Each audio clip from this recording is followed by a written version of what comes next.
Après que la fête de fin d'année du groupe Sol Méditerranéo se soit terminée. Juste au moment où j'ai vu de mes propres yeux mon mari se pencher pour prendre dans ses bras sa jeune secrétaire devant des dizaines d'employés, j'ai su que tout était fini. À peine m'étais-je levé pour m'approcher. Le chef de projet a levé la main en me bloquant le passage et m'a dit d'une voix froide qu'elle était l'héroïne qui avait sauvé l'entreprise, et de ne pas faire de scandale ici. C'est à cet instant précis que j'ai souri, j'ai enlevé mon alliance. Je l'ai rangée dans mon sac et je me suis retourné pour partir. Mais personne ne savait que le lendemain matin, l'homme qui avait toujours cru que je n'oserais jamais le quitter deviendrait fou en ne me trouvant pas. Cette nuit-là, l'hôtel West Palace au centre de Madrid brillait encore sous les lumières. Une musique douce résonnait dans le luxueux hall couvert de fleurs fraîches et de coupes de champagne. Avant qu'ils aient fini de tout ranger, des groupes d'employés riaient, parlaient et se prenaient en photo en souvenir. Moi, en revanche, j'étais assise en silence dans un coin du salon avec un verre de jus d'orange dont la glace avait presque fondu. Regardant cet homme sous les projecteurs et le trouvant à la fois si familier et si étranger. Mon mari s'appelle Alejandro, il a 35 ans et il est le président du groupe Sol Méditerranéo. C'est l'homme que le secteur des affaires de cette ville appelle le nouveau roi de l'hôtellerie. Où qu'il aille, il y a des gens prêts à le flatter. La presse le poursuit et les femmes cherchent n'importe quelle excuse pour s'approcher de lui. Dans le passé, quand il n'avait rien, tout ce qu'il possédait était une chambre louée étouffante comme un four derrière la gare sud de Méné Alvaro. Un vieil ordinateur portable qui se bloquait constamment et une dette de près de 80 000 € pour une affaire qui avait échoué. À cette époque, moi, Isabelle, j'étais architecte d'intérieur dans une grande entreprise sur le Paseo de la Castellana. Mon salaire n'était pas bas et mon avenir était très prometteur. J'ai connu Alejandro lors d'un séminaire d'affaires. Il portait une chemise blanche au col usé, debout parmi une foule de personnes réussies. Mais il gardait quand même le dos droit avec un regard mêlant fierté et impuissance. Je ne sais pas pourquoi je l'ai remarqué. Peut-être parce que pendant que tous les autres cherchaient à se vanter, il était le seul assis en silence au dernier rang de l'auditorium, la tête baissée, corrigeant ligne par ligne un plan d'affaires dont les autres s'étaient moqués jusqu'à lui enlever toute valeur. C'est moi qui ai engagé la conversation et d'un café nous sommes passés à 10. D'une fois où je l'ai aidé à corriger sa présentation. Je suis devenu la personne qui restait éveillée avec lui des nuits entières à chercher des investisseurs. Il y a eu un temps où pour lui j'ai vendu l'appartement que ma mère m'avait laissé à Alcalá de Henares, réunissant toutes mes économies de plus de 8 ans de travail pour lui donner du capital. Aussi pour lui j'ai laissé passer l'opportunité d'aller travailler à Londres juste pour rester. L'aider à construire l'entreprise. Le jour où il m'a demandé en mariage. Alejandro s'est agenouillé sous la pluie devant la porte de mon cabinet d'architecture. Les yeux rougis et la voix tremblante. Me disant une phrase que jusqu'à aujourd'hui je me souviens clairement. Il m'a dit que si un jour il réussissait, la première personne à qui il serait reconnaissant toute sa vie serait moi. À ce moment-là je l'ai cru. Je l'ai cru tellement que je n'ai pas hésité à renoncer à tout pour rester en second plan à le soutenir. Mais les gens changent vraiment quand ils ont de l'argent ou peut-être ne changent-ils pas. Mais seulement quand ils ont de l'argent ils osent vivre selon leur vraie nature. Les 3 premières années après que Sol Méditerranéo ait commencé à grandir, Alejandro continuait à se comporter très bien avec moi. Il se souvenait de mon anniversaire. Il se souvenait que je suis allergique aux fruits de mer et même que chaque fois que j'avais mal à l'estomac je devais prendre mon médicament avant de manger. Mais depuis que cette secrétaire nommée Lucia est apparue, tout a commencé à changer petit à petit.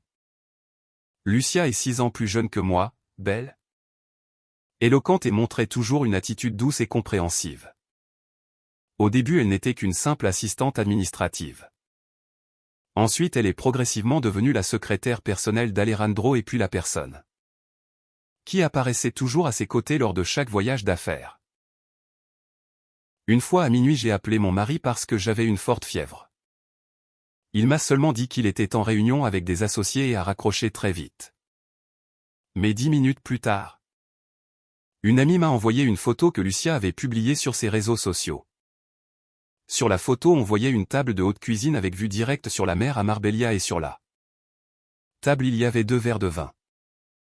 Dans le reflet de la vitre on voyait le bord d'une veste de costume que d'un seul regard j'ai reconnue comme celle de mon mari. Depuis ce jour j'ai appris à garder le silence. Non pas parce que ça ne me faisait pas mal, mais parce que j'ai compris que quand un homme a déjà décidé de trahir, pleurer ou supplier est inutile. Cette nuit-là a été pareille. La fête de fin d'année de Sol Méditerranéo a été organisée en grande pompe parce que l'entreprise venait de signer avec succès un projet pour un complexe touristique de plus de 120 millions d'euros. À Majorque. Sur scène, Alejandro a levé son verre pour remercier tous les employés et a ensuite mentionné spécialement le nom de Lucia devant tout le monde. Il a dit que le succès de ce projet était dû en grande partie à son effort à elle. Toute la salle a explosé en applaudissements. Lucia, debout à côté de lui, dans une robe argentée moulante, avait les yeux larmoyants. Sur le point de pleurer. Et d'une voix entrecoupée a dit qu'elle avait seulement fait son plus grand effort pour l'entreprise. Alejandro l'a regardé avec un sourire très tendre. Ce regard que je croyais m'appartenir uniquement à moi. La fête s'est terminée après 3 heures du matin. Je pensais partir plus tôt. Mais juste en passant dans le couloir j'ai vu Lucia chanceler et presque tomber à cause de ses talons. L'instant suivant, Alejandro s'est penché et l'a prise dans ses bras devant tout le monde. Un mouvement si familier que cela a glacé mon cœur. Lucia lui a entouré le cou de ses bras et lui a dit à voix basse qu'elle pouvait marcher seule.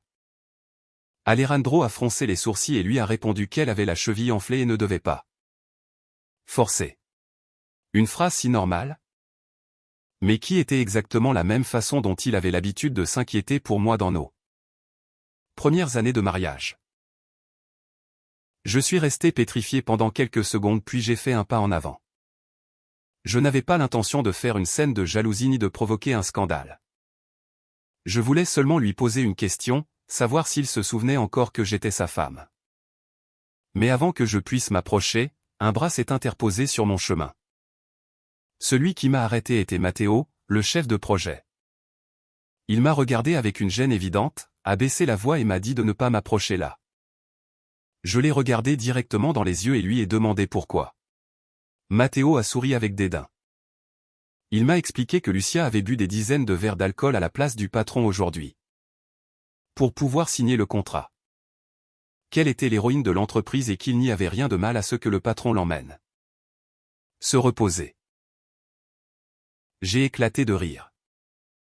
Je lui ai demandé si le fait que mon mari porte dans ses bras sa maîtresse devant moi maintenant était considéré comme correct. Le visage de Matteo a changé de couleur instantanément, mais il ne s'est pas écarté, au contraire. Son ton est devenu encore plus froid. Il m'a averti de faire attention à mes paroles. Que mademoiselle Lucia n'était pas le genre de femme que je pensais.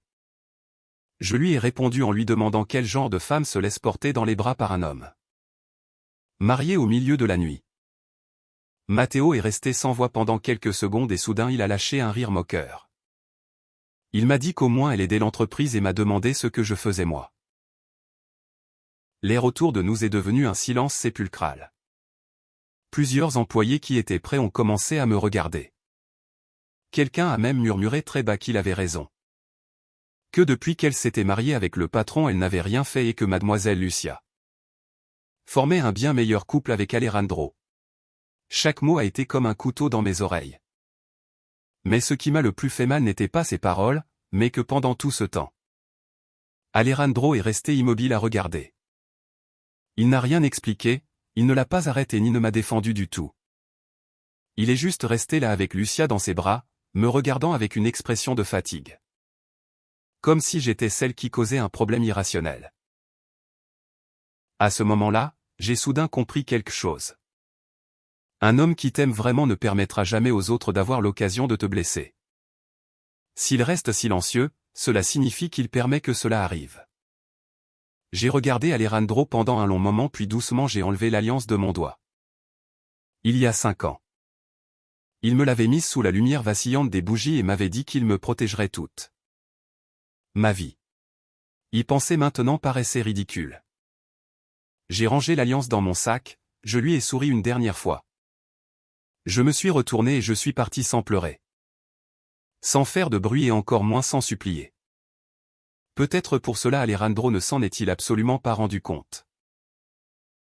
Cette fois je n'étais pas en colère comme les fois précédentes. Cette fois je voulais vraiment disparaître de sa vie. Cette nuit-là je ne suis pas rentré au chalet. La voiture est allée directement au petit appartement que j'avais acheté en secret il y a 6 mois. Personne ne savait que pendant tout ce temps je m'étais préparé en silence pour ce jour. J'ai ouvert la porte, je suis entré.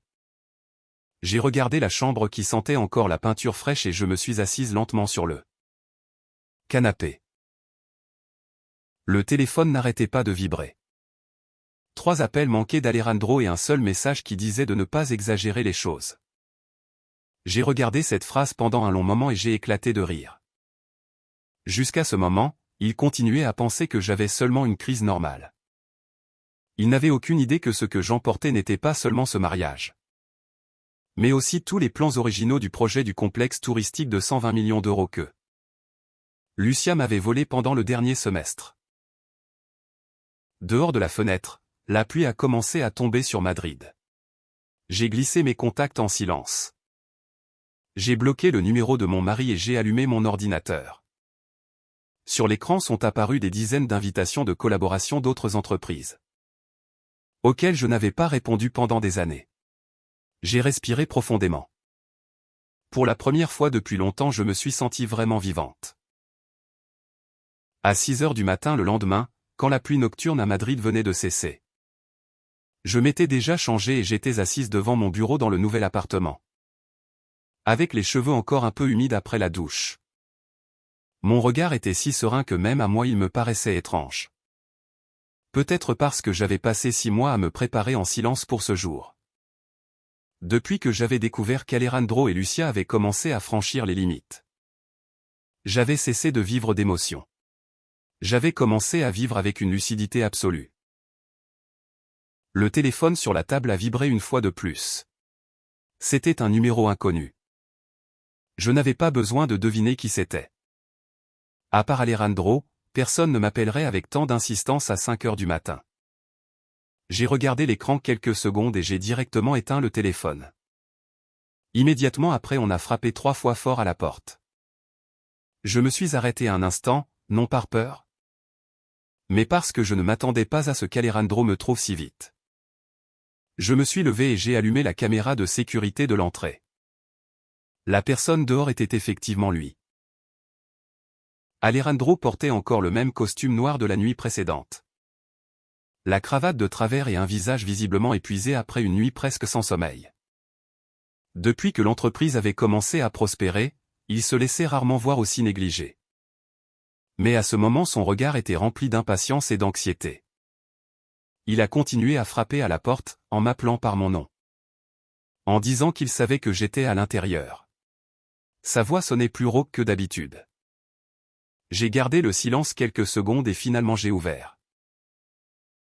À l'instant où il m'a vu, Alejandro est entré rapidement. Comme s'il craignait que je disparaisse à nouveau. Il a parcouru l'appartement du regard. A froncé les sourcils et m'a demandé depuis quand j'avais déménagé.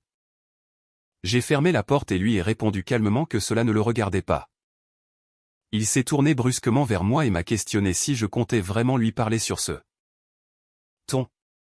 J'ai lâché un petit rire très léger et lui ai demandé comment il voulait que je lui parle. En l'appelant Don Alejandro. En entendant cette formalité, son regard s'est paralysé. Depuis le jour où nous nous sommes mariés, je ne l'avais jamais appelé de façon aussi distante. Je l'appelais toujours mon amour ou simplement par son nom. Alejandro a fait un pas vers moi en essayant de baisser la voix. Il m'a dit qu'il pouvait expliquer ce qui s'était passé hier soir. Je l'ai interrompu de façon douce mais tranchante, en lui disant que ce n'était pas nécessaire. Il a commencé à perdre patience. En insistant qu'il avait seulement porté Lucia pour se reposer parce qu'elle était blessée. Et en m'accusant de ne pas le croire. Je l'ai regardé directement dans les yeux.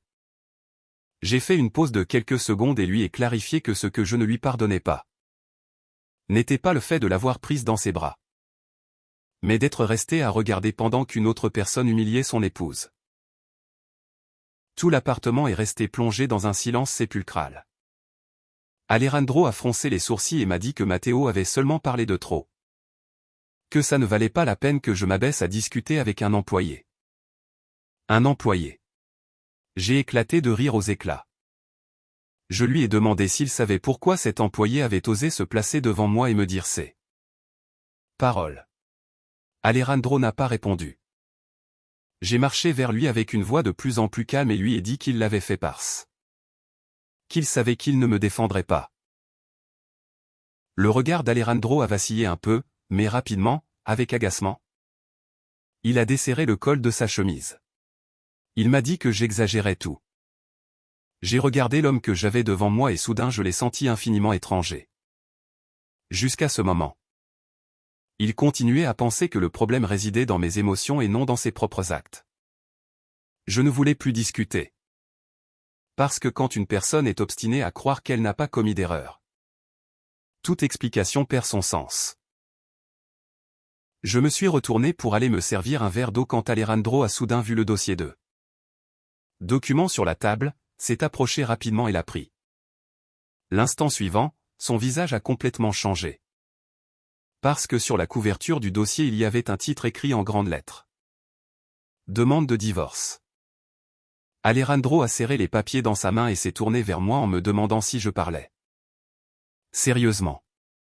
Je lui ai répondu si par hasard j'avais l'air de plaisanter. Sa voix a baissé de ton de façon évidente. En me questionnant comment je pouvais demander le divorce pour quelque chose d'aussi insignifiant.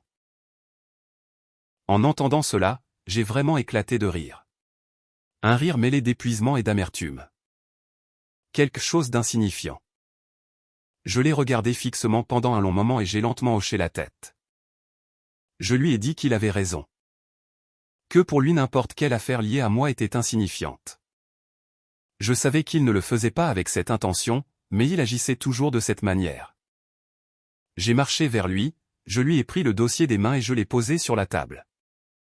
Je lui ai rappelé que depuis que Lucia était apparue, il avait commencé à oublier mon anniversaire. Notre anniversaire, ses promesses de venir dîner à la maison. Et même que pour mes problèmes d'estomac je ne pouvais pas manger épicé. Il avait oublié chacun de ces détails. Alejandro a serré les lèvres et m'a dit qu'il était occupé avec le travail. Je lui ai alors demandé pour le collier de diamants qu'il avait acheté à Lucia. Il s'est paralysé. En voyant sa réaction, j'ai senti que mon cœur se refroidissait un peu plus. Parce qu'il savait que j'étais au courant, seulement il ne me l'avait jamais mentionné. J'ai continué. Je lui ai rappelé le jour où il m'avait dit qu'il partait en voyage d'affaires à Barcelone. Alors qu'en réalité il était allé à l'anniversaire d'elle à Saint-Sébastien. Le jour où il m'avait dit qu'il avait une réunion avec des associés jusqu'à tard. Alors qu'en réalité il dînait avec elle dans un club nautique. Je lui ai demandé directement s'il me croyait si stupide. Il m'a regardé fixement et après un long silence il a dit à voix basse que lui et Lucia n'avaient jamais franchi la ligne. J'ai éclaté de rire en lui disant que cette fois c'était vraiment drôle. Un homme qui abandonne son épouse à l'hôpital à minuit pour une autre femme. Un homme qui oublie tout ce qui appartient à son épouse pour une autre femme. Un homme qui permet à ses employés d'insulter son épouse devant tout le monde pour protéger une autre femme. Je lui ai demandé si à cela on ne pouvait pas appeler franchir la ligne. Je ne voulais plus continuer à parler. Je me suis retourné pour partir. Mais Alejandro m'a soudain attrapé par le bras en me demandant ce que je voulais. Je lui ai dit que je voulais le divorce. Il m'a répondu froidement que c'était impossible, qu'il n'allait pas signer. J'ai tourné la tête pour le regarder et lui ai demandé s'il croyait qu'en ne signant pas tout se résoudrait. Il a serré plus fort son emprise sur mon bras, me demandant de me calmer. Je lui ai lâché la main et lui ai dit que celui qui n'était pas calme c'était lui. Qu'il n'était pas venu jusqu'ici si tôt le matin parce qu'il m'aimait. Je l'ai regardé dans les yeux, en prononçant chaque mot clairement. En lui disant que la seule chose qui se passait était qu'il ne pouvait pas accepter que quelqu'un ose l'abandonner. Le visage d'Alejandro s'est tendu immédiatement parce qu'il savait que j'avais raison. Il avait toujours été habitué à ma tolérance, à ce que quoi qu'il arrive, je revienne toujours vers lui. C'est pour cela qu'il n'avait jamais pensé que viendrait le jour où je partirais vraiment. L'atmosphère dans la pièce est devenue étouffante. À cet instant précis, le téléphone d'Alejandro a sonné soudainement. Il a regardé l'écran et a répondu immédiatement. La voix de l'autre côté sonnait extrêmement urgente. Après avoir écouté les premières phrases, le visage d'Alejandro a changé drastiquement. Il a questionné pourquoi on l'avertissait seulement maintenant. Debout à ses côtés, j'ai vaguement entendu des mots comme plan de conception, associé et erreur technique. Après avoir raccroché, Alejandro m'a regardé immédiatement. Pour la première fois est apparue dans ses yeux une vraie expression de panique. Il m'a dit qu'il y avait eu un problème avec le projet de Majorque. J'ai gardé le silence. Il m'a expliqué que les associés japonais avaient découvert une grave erreur de conception dans la structure des verres extérieurs.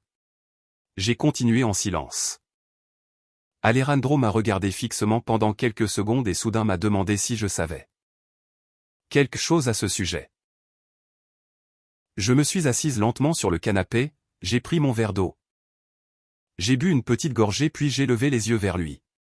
Je lui ai demandé ce qu'il en pensait. Alejandro a commencé à perdre le contrôle et m'a dit que ses plans étaient sous la responsabilité de Lucia. J'ai souri et lui ai clarifié que c'était incorrect. Que j'étais la personne qui avait élaboré les plans originaux. Tout l'appartement est resté plongé dans un silence total. Alejandro est resté paralysé à me regarder. Son regard est passé du doute à l'étonnement et progressivement à l'incrédulité. Il m'a demandé ce que je disais. J'ai posé le verre d'eau sur la table d'un ton de voix totalement léger et lui ai dit que du début à la fin c'était moi qui l'avais fait. Depuis la conceptualisation urbanistique et la structure d'éclairage jusqu'au plan des matériaux d'isolation thermique pour la brise marine. Lucia avait seulement changé quelques lignes de texte et avait emporté tout le mérite. Alejandro a reculé d'un demi-pas, clairement cela dépassait son imagination. Il m'a regardé pendant un long moment et a demandé à voix basse pourquoi je n'avais rien dit. J'ai éclaté de rire. Je lui ai demandé pourquoi j'allais le dire. Pour qu'il continue à la louer devant toute l'entreprise ou pour qu'il pense que j'étais jalouse de sa secrétaire et que je la diffamais exprès. Alejandro est resté sans voix parce qu'il savait que j'avais raison. Si cela avait été avant, il aurait sans doute cru Lucia et non moi. Je l'ai regardé avec un calme effrayant et lui ai dit que depuis le moment où il avait décidé de se mettre de son côté à elle, il avait perdu le droit de me demander des explications. Dehors de la fenêtre commençait à poindre l'aube. La lumière de l'aube illuminait l'appartement froid. Alejandro, debout sous ce rayon de lumière, pour la première fois depuis de nombreuses années, semblait vraiment terrifié. Pas terrifié à l'idée de perdre bientôt son épouse, mais parce qu'il venait de se rendre compte que la femme qu'il avait méprisée pendant tout ce temps était en réalité celle qui tenait entre ses mains la vie du projet le plus important de Sol Méditerranéo. Après m'avoir entendu dire que tout le design du complexe de Majorque était mon œuvre, il est resté pétrifié au milieu du salon pendant presque une demi-minute. Son regard m'examinait en essayant de découvrir si je mentais. Mais plus il me regardait plus il pâlissait, parce qu'il comprenait une chose très claire. Je n'avais jamais été le genre de femme qui aimait jouer avec les sujets de travail. Si je l'avais dit, cela signifiait que tout était complètement vrai. L'atmosphère dans l'appartement était si silencieuse qu'on pouvait entendre le doux bourdonnement de la climatisation au plafond. Alejandro a serré son téléphone dans la main et a demandé d'une voix rauque si je conservais les fichiers originaux. Je ne lui ai pas répondu immédiatement. J'ai simplement ouvert mon ordinateur portable sur la table et tourné l'écran vers lui. Sur l'écran se trouvaient toutes les données des plans originaux du projet. Depuis le premier croquis jusqu'aux modifications de chaque étape. Tout avait sa date et heure de création parfaitement enregistrée. Même le compte de stockage dans le cloud était à mon nom. Alejandro a regardé fixement l'écran avec les lèvres si serrées qu'elles étaient pâles. C'était un homme d'affaires. Il comprenait ce que tout cela signifiait. S'il y avait une dispute légale. Ces données à elles seules suffiraient à démontrer que tout le travail m'appartenait. Et le plus important. Si les associés découvraient que la personne qui figurait comme responsable du projet n'était pas là. Véritable auteur, Sol Méditerranéo perdrait immédiatement tout son prestige. Et dans le secteur immobilier de luxe, perdre le prestige est pire que perdre de l'argent. Alejandro s'est approché de moi rapidement. Il m'a dit que cette affaire ne pouvait pas arriver aux oreilles des associés. J'ai levé les yeux vers lui et lui ai demandé pourquoi. Il m'a répondu de façon précipitée que le projet était déjà en cours et que s'il y avait maintenant une dispute sur les droits d'auteur, les actions de l'entreprise s'effondreraient immédiatement. J'ai lâché un rire très léger. Je lui ai fait remarquer que, même arrivé à ce point, sa première préoccupation restait l'entreprise, pas moi, ni notre mariage sur le point de se briser.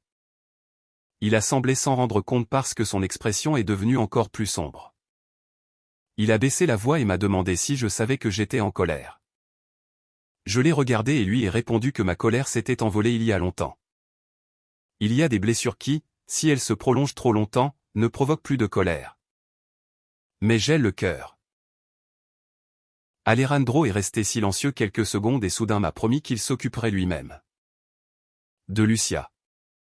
En entendant cela, j'ai éclaté de rire aux éclats. Cette fois, vraiment, je n'ai pas pu me contenir.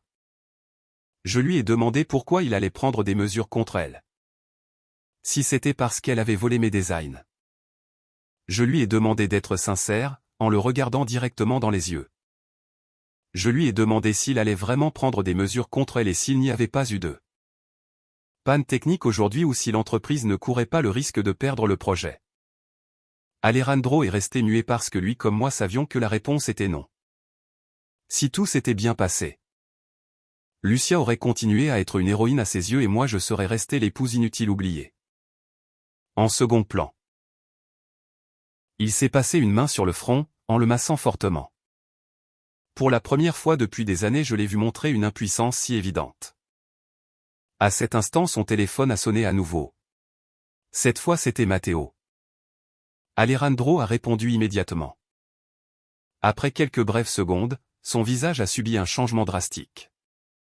Il a commencé à crier, en rappelant qu'il avait ordonné de vérifier toutes les données. Je ne sais pas ce qu'on lui a répondu. Mais j'ai vu comme la main avec laquelle il tenait le téléphone se tendait jusqu'à ce que les veines se marquent. Il a répondu qu'il descendait maintenant. A raccroché et s'est tourné vers moi en m'informant que les associés japonais avaient trouvé 3 erreurs techniques supplémentaires. Je lui ai demandé d'un ton indifférent si par hasard Lucia avait continué à corriger le fichier.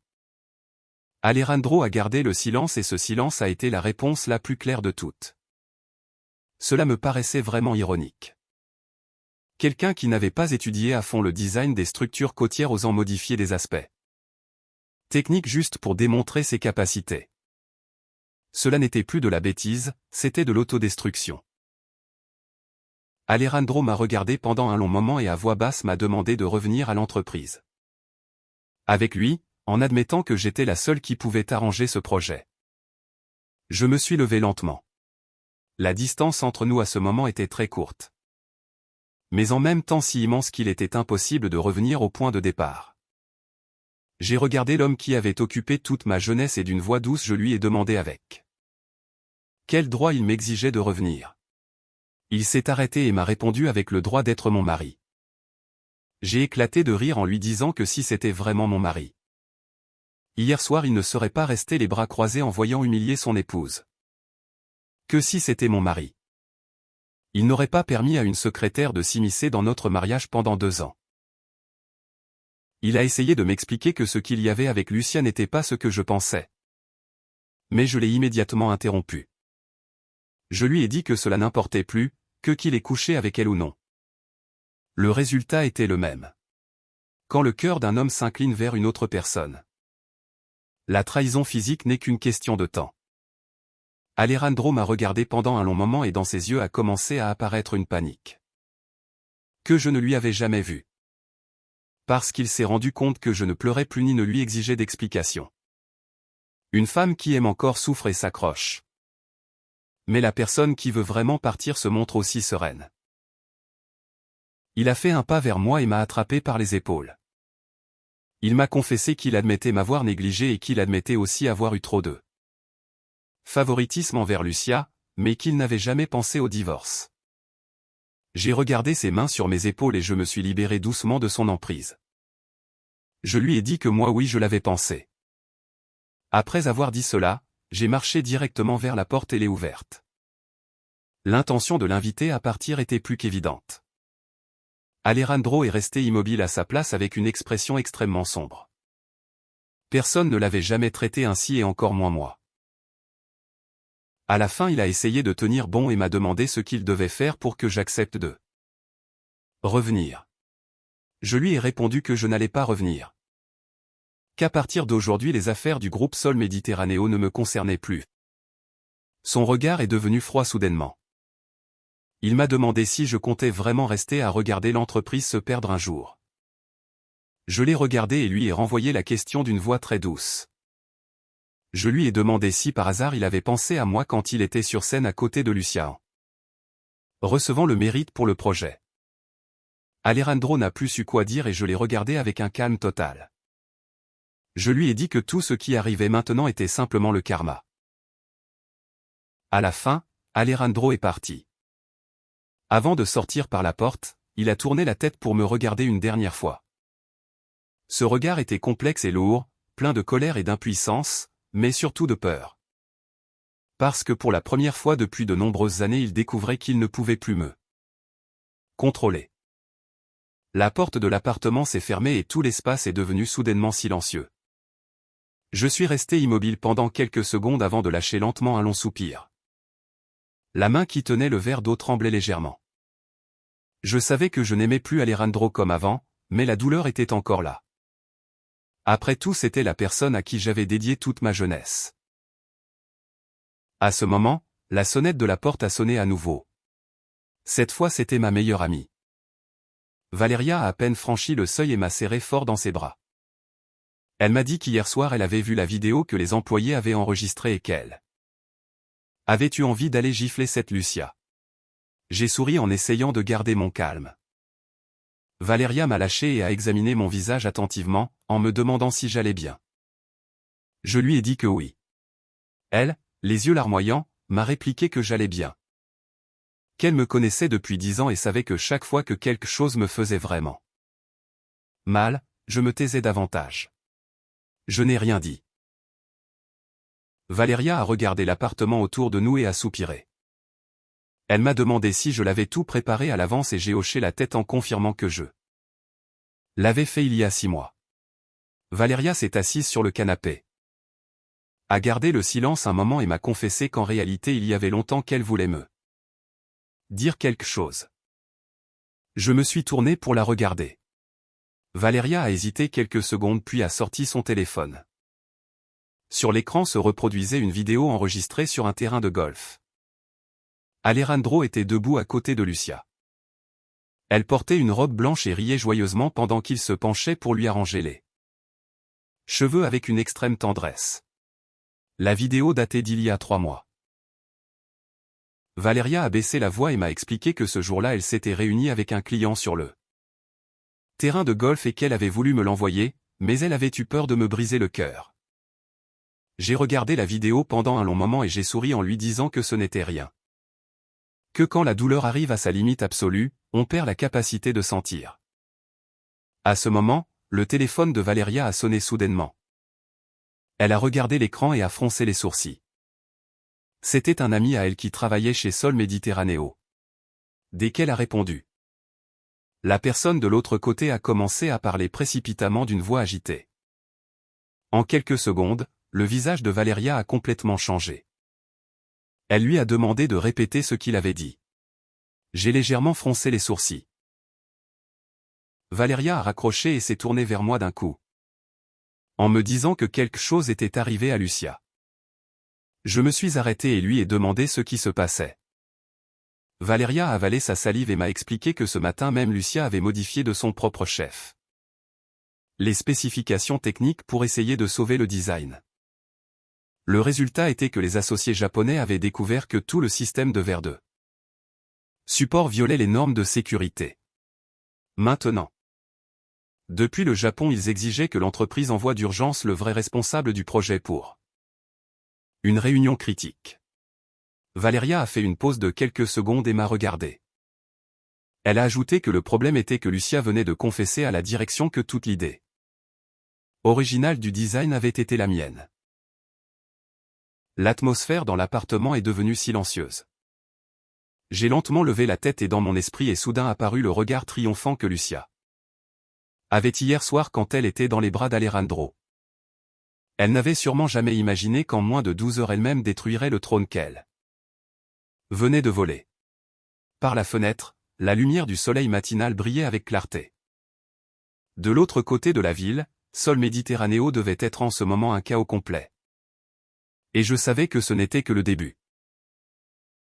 À peine une heure après que Valeria m'ait apporté la nouvelle que Lucia avait confessé que j'étais l'auteur des designs, le groupe Sol Méditerranéo est entré dans un état de chaos presque total. Mon téléphone a commencé à vibrer sans cesse. Depuis le directeur de l'ingénierie jusqu'au directeur des opérations. En passant par des personnes qui dans le passé m'avaient presque jamais adressé la parole de leur propre initiative. Tous en même temps essayaient de me contacter. Il y en avait qui appelaient, qui envoyaient des messages et même certains anciens employés qui m'envoyaient des excuses pour ce qui s'était passé à la fête de la nuit précédente. J'ai vu apparaître des dizaines de notifications et j'ai éteint l'écran du téléphone en silence. Valeria, assise à côté de moi, n'a pas pu s'empêcher d'éclater de rire.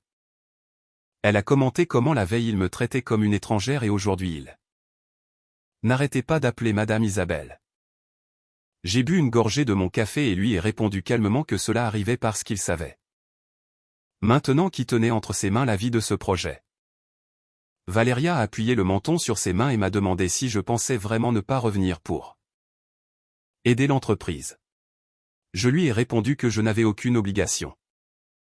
Elle a gardé le silence quelques secondes et a soupiré. Elle m'a confessé qu'avant elle détestait beaucoup Alejandro. J'ai un peu levé la tête pour la regarder. Valeria a esquissé un sourire amer et a expliqué qu'elle le détestait parce qu'il avait eu trop de chance de me trouver quand il n'avait rien. Même son père, qui avait travaillé dans la construction, disait que les femmes qui avaient à la fois du cerveau et une capacité de sacrifice comme moi étaient une rareté de nos jours. En disant cela, le regard de Valeria s'est attristé. Elle a ajouté qu'apparemment, plus un homme devient réussi, plus il lui est facile d'oublier d'où il vient. Je n'ai pas répondu parce que cette phrase était une vérité absolue. Pendant toutes ces années ce n'était pas seulement la richesse d'Alejandro qui avait changé, mais aussi son orgueil. Cet homme qui me prenait la main dans cette étroite chambre louée avait disparu depuis longtemps. Juste à ce moment, l'écran de mon téléphone s'est illuminé à nouveau. Cette fois c'était ma belle-mère. J'ai regardé l'écran pendant quelques secondes et finalement j'ai répondu. Sa voix de l'autre côté sonnait un peu tremblante. Elle m'a demandé si c'était vrai que les choses entre Alejandro et moi allaient si mal. Je suis restée silencieuse quelques secondes et lui ai demandé pourquoi elle me le demandait si elle le savait déjà. Elle a laissé échapper un soupir très léger. Elle m'a raconté qu'il était arrivé à la maison à l'aube et qu'il avait cassé les verres du salon. Qu'elle ne l'avait jamais vu entrer en panique de cette manière. En entendant cela, je n'ai ressenti qu'une étrange paix intérieure. Le jour où j'avais eu une fièvre si haute que je m'étais évanouie à l'hôpital et n'avais pas pu contacter mon mari, il n'avait pas ressenti cette panique. Peut-être que les gens ne ressentent vraiment la peur que quand ils voient leurs propres intérêts menacés. Ma belle-mère a baissé la voix. Elle m'a dit qu'elle savait que ces derniers temps Alejandro s'était trompé avec moi. Mais que nous avions commencé de zéro ensemble et qu'elle ne voulait vraiment pas voir notre famille détruite. Je me suis appuyé sur le canapé et lui ai répondu d'une voix douce qu'il y avait des choses qui une fois brisées ne pouvaient plus être réparées. De l'autre côté de la ligne il y a eu un long silence après lequel elle m'a demandé d'une voix rauque si je ne l'aimais vraiment plus du tout. J'ai regardé à travers la vitre. Le ciel de Madrid après la pluie était d'un bleu étonnamment clair. Soudain j'ai rappelé l'image d'Alejandro dans les premiers jours de son entreprise. Une fois il m'avait serré dans ses bras au milieu de la nuit et m'avait promis que, peu importe combien d'argent il gagnerait à l'avenir, il ne me laisserait jamais souffrir. À cette époque, son regard était si sincère que j'étais arrivé à penser que je pourrais lui faire confiance toute ma vie. Mais à la fin la personne qui m'avait fait le plus de mal était lui-même. J'ai fermé doucement les yeux et lui ai répondu avec beaucoup de calme que je l'avais aimé pendant de nombreuses années, mais que cela suffisait. L'appel a pris fin. Valeria m'a regardé avec les yeux un peu rougis et m'a demandé si j'allais bien. Je lui ai assuré que oui. À peine avais-je fini de parler que le téléphone de Valeria a sonné à nouveau. Elle a regardé l'écran et a activé le haut-parleur immédiatement.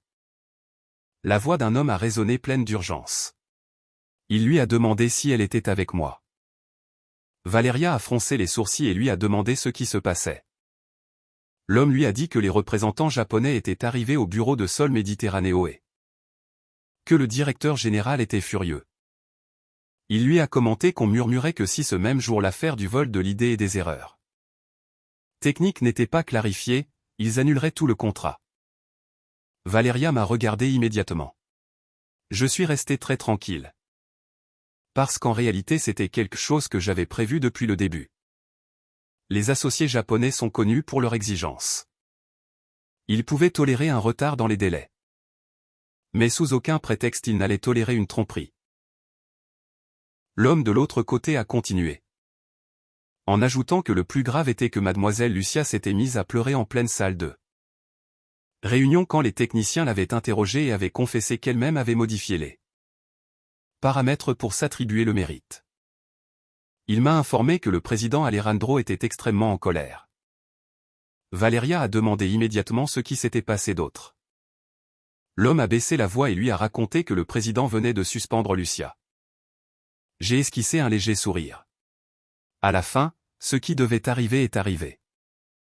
Quelqu'un comme Alejandro ne permettrait jamais à personne de mettre en danger les intérêts de son entreprise, peu importe à quel point il avait consenti Lucia auparavant. À peine 2 minutes après avoir raccroché, la sonnette de l'appartement a sonné à nouveau. Valeria est allée ouvrir la porte. En voyant la personne qui était dehors, elle a froncé les sourcils immédiatement et lui a demandé ce qu'il faisait là. J'ai levé la vue. Celui qui était à la porte n'était pas Alejandro, mais Matteo. En une seule nuit, l'arrogance qu'il montrait la veille avait complètement disparu.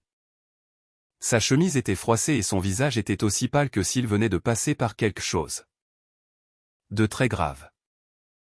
En me voyant, il a baissé la tête immédiatement et a murmuré mon nom. Je n'ai pas répondu. Il est resté silencieux quelques secondes et soudain a fait une profonde révérence. Il m'a demandé pardon. Valeria a lâché un rire froid. En lui rappelant qu'hier même il avait ouvert la bouche pour dire que je n'apportais rien à l'entreprise.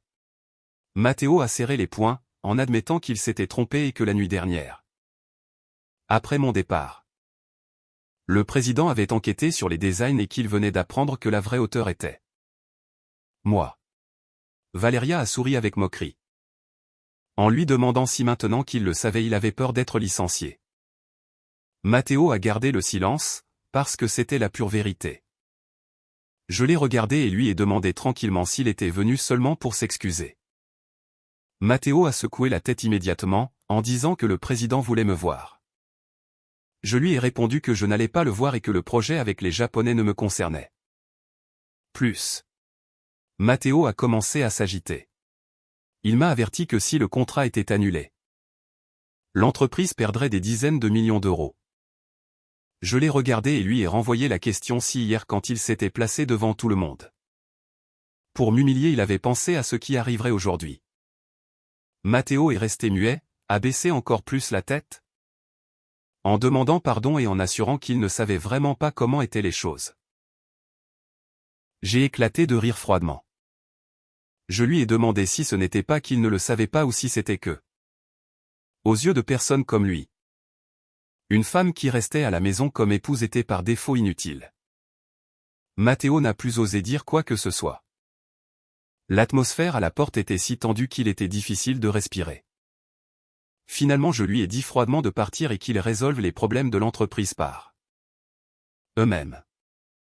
Matteo est resté pétrifié quelques secondes et m'a demandé d'une voix rauque si je n'allais vraiment pas revenir. Je l'ai regardé directement dans les yeux et lui ai demandé s'il croyait qu'après tout ce qui s'était passé, il me restait encore une raison pour revenir. Il n'a pas pu répondre. Il a incliné la tête une dernière fois et est parti en silence. Après avoir fermé la porte, Valeria s'est tournée vers moi et m'a dit qu'en voyant son visage elle avait ressenti une vraie satisfaction. Je n'ai esquissé qu'un léger sourire, mais juste à ce moment mon téléphone a vibré à nouveau. Cette fois ce n'était pas un numéro inconnu, mais Alejandro. J'ai regardé l'écran pendant quelques secondes et à la fin j'ai répondu. Sa voix sonnait rauque de l'autre côté. Il a prononcé mon nom, mais je ne lui ai pas répondu. Alejandro a gardé le silence quelques secondes avant de continuer. Il m'a dit qu'il était à l'entreprise et qu'il savait que les Japonais avaient exigé de se réunir directement avec la vraie conceptrice. Je lui ai demandé avec un calme total si ce qu'il voulait c'était que j'y aille. Puis j'ai ri très doucement, en lui demandant avec quel droit il me l'exigeait. De l'autre côté de la ligne il y a eu du silence. Il s'est passé beaucoup de temps avant que j'entende sa voix baisser notablement, en me suppliant de le faire. À cet instant, tout l'appartement est resté plongé dans le silence. Et même Valeria est restée stupéfaite, parce que depuis que nous connaissions Alejandro, personne ne l'avait jamais vu s'humilier de cette façon. Mais ce qui me faisait le plus mal était que cet homme, qui autrefois était si orgueilleux qu'il ne s'inclinait devant personne, aujourd'hui me suppliait non par amour, mais pour l'entreprise. J'ai fermé les yeux quelques secondes et ai lentement demandé à Alejandro que si hier la personne humiliée n'avait pas été moi. Si le projet n'avait pas eu de problème et que l'entreprise n'était pas en risque de perdre des millions, est-ce qu'il serait venu me chercher? La ligne est restée complètement silencieuse. Ce silence a été une réponse suffisante pour moi. J'ai raccroché lentement. Dehors, à travers la grande fenêtre, le soleil brillait de plus en plus fort. Mais mon cœur se refroidissait de plus en plus. Après cet appel, j'ai pensé qu'Alejandro continuerait à chercher la manière de m'obliger à revenir à l'entreprise. Mais à ma surprise, pendant presque 3 heures, le téléphone est resté dans un silence complet. Un silence qui même à Valeria a paru anormal. Elle était assise recroquevillée sur le canapé en mâchant un morceau de pain et m'a regardé en fronçant les sourcils. Elle a dit que quelque chose ne collait pas. J'ai levé la vue de mon ordinateur portable et lui ai demandé ce qui ne collait pas. Valeria a posé le pain sur la table, en m'expliquant qu'Alejandro n'était pas le genre de personne qui abandonnait si facilement. Surtout quand l'entreprise était plongée dans un tel chaos. Je n'ai pas répondu parce qu'au fond je le savais mieux que personne. Quelqu'un comme Alejandro n'accepterait pas facilement la défaite. Surtout quand c'était moi qui maintenant avais le contrôle de la situation. À ce moment, le téléphone de Valeria a sonné à l'improviste. Elle a regardé l'écran et a activé le haut-parleur. De l'autre côté on entendait une amie à elle du département de communication de Sol Méditerranéo. La voix de la fille dénotait beaucoup d'attention. Elle a demandé à Valeria si elle était avec moi.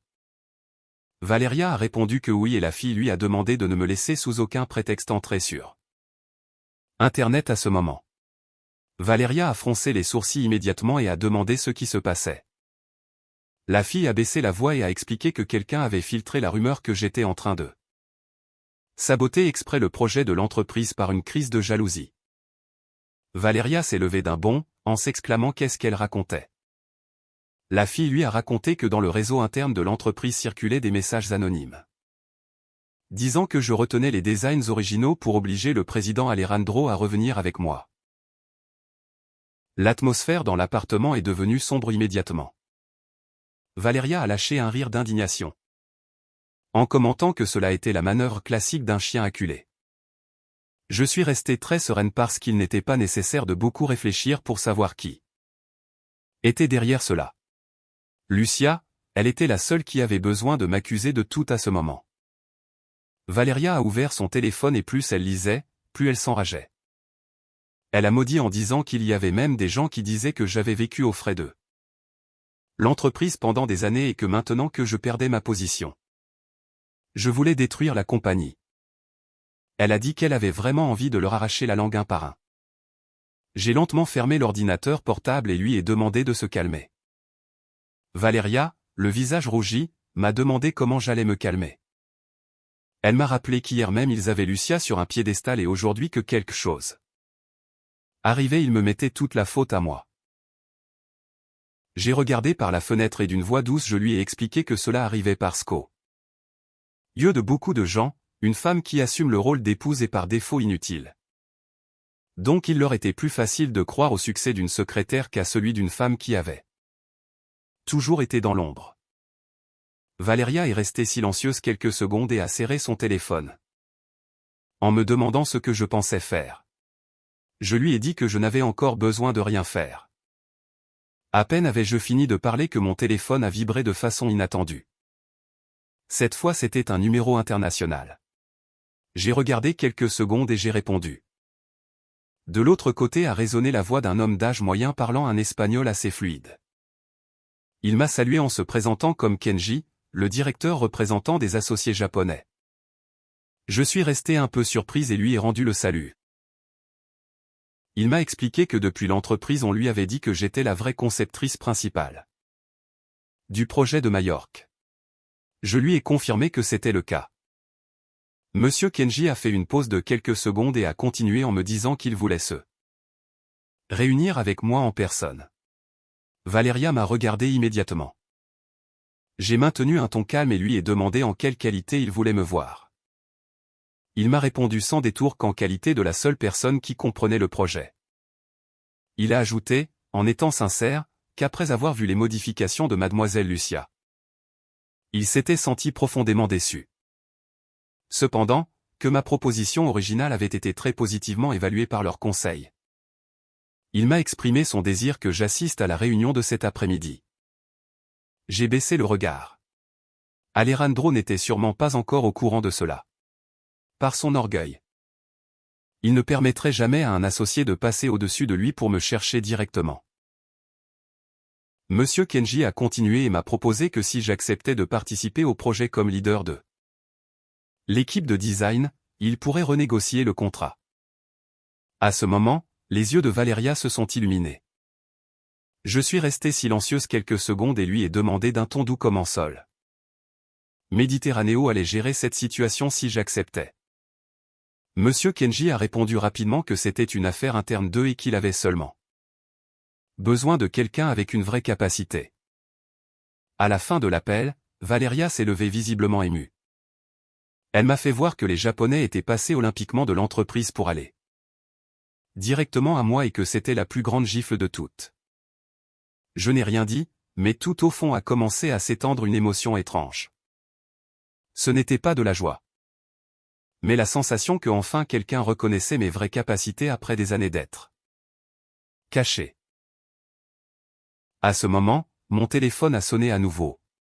C'était ma mère. À peine ai-je répondu, j'ai entendu sa voix pleine d'inquiétude. Elle m'a demandé où j'étais. Je lui ai dit que j'étais dans mon appartement particulier. Sa voix tremblait en me disant qu'elle venait de voir les nouvelles sur Internet et m'a demandé si c'était vrai que j'étais en train de détruire l'entreprise de mon mari. En entendant cela, j'ai senti un léger picotement au nez. Depuis que j'étais petite. Ma mère avait toujours été celle qui souffrait le plus chaque fois que je passais par une injustice. J'ai adouci le ton et lui ai assuré que ce n'était pas le cas, que je n'avais rien fait de mal. Ma mère a gardé le silence quelques secondes puis m'a raconté à voix basse que l'autre jour elle avait remarqué qu'Alejandro n'était plus le même qu'avant. Elle m'a dit qu'une nuit où elle était entrée à l'hôpital pour un pic de tension artérielle. Elle n'avait pas réussi à le contacter et que quand il était enfin apparu à l'hôpital, la personne qui l'accompagnait était cette secrétaire. J'ai légèrement serré le téléphone avec les doigts. De cela je ne savais absolument rien. Ma mère a continué. Elle m'a raconté qu'il lui avait demandé pardon en alléguant une affaire urgente de travail qui l'avait obligé à l'emmener jusqu'ici. Mais qu'en voyant le regard d'Alejandro, elle avait tout compris.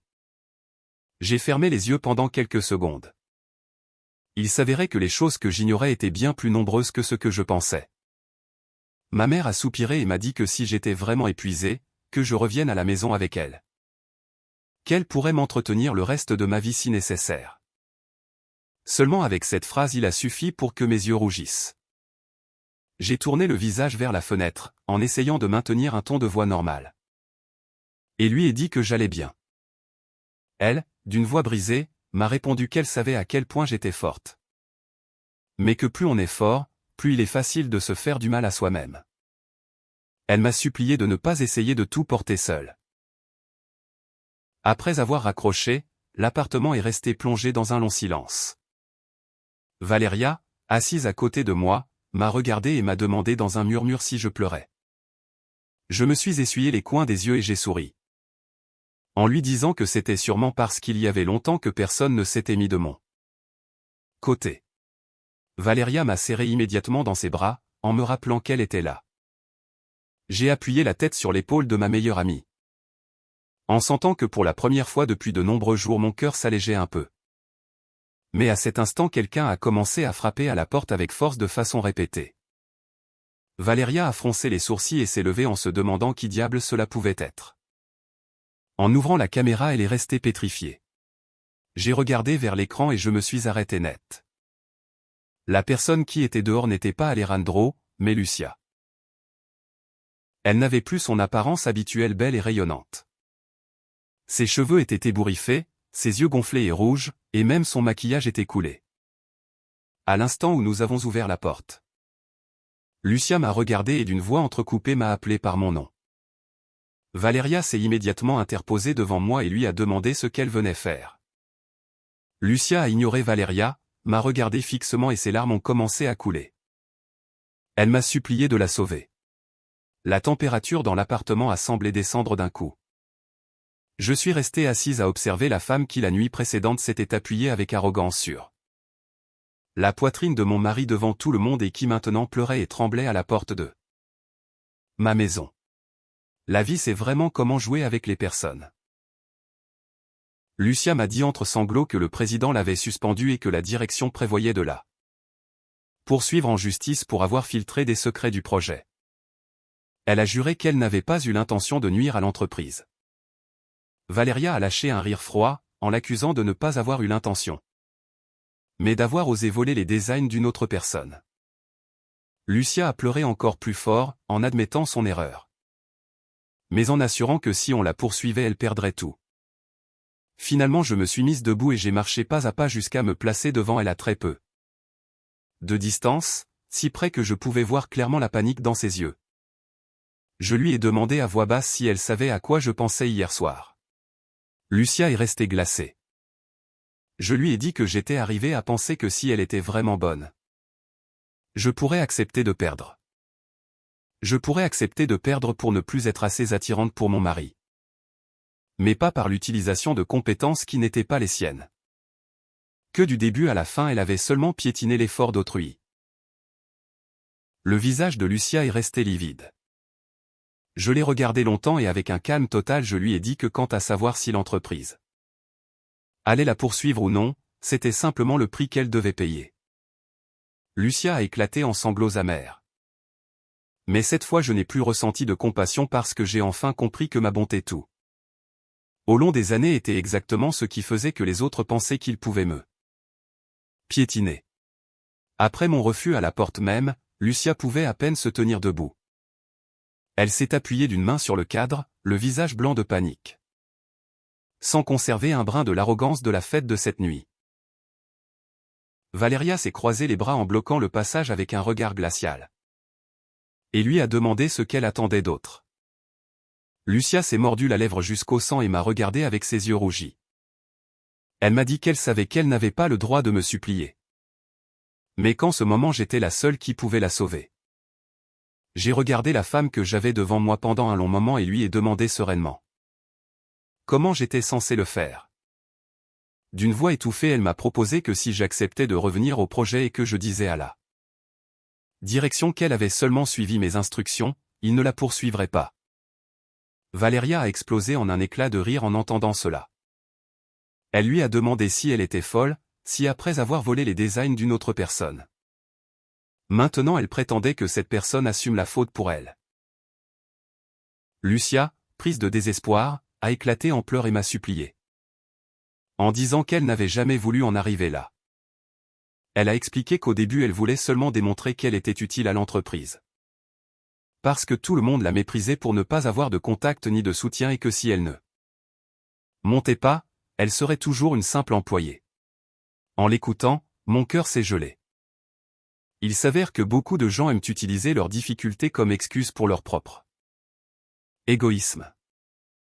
J'ai regardé Lucia directement dans les yeux et lui ai demandé d'un ton très doux si c'était la raison pour laquelle elle avait décidé de piétiner les autres personnes. Elle n'a pas su répondre. Je me suis approché un peu plus.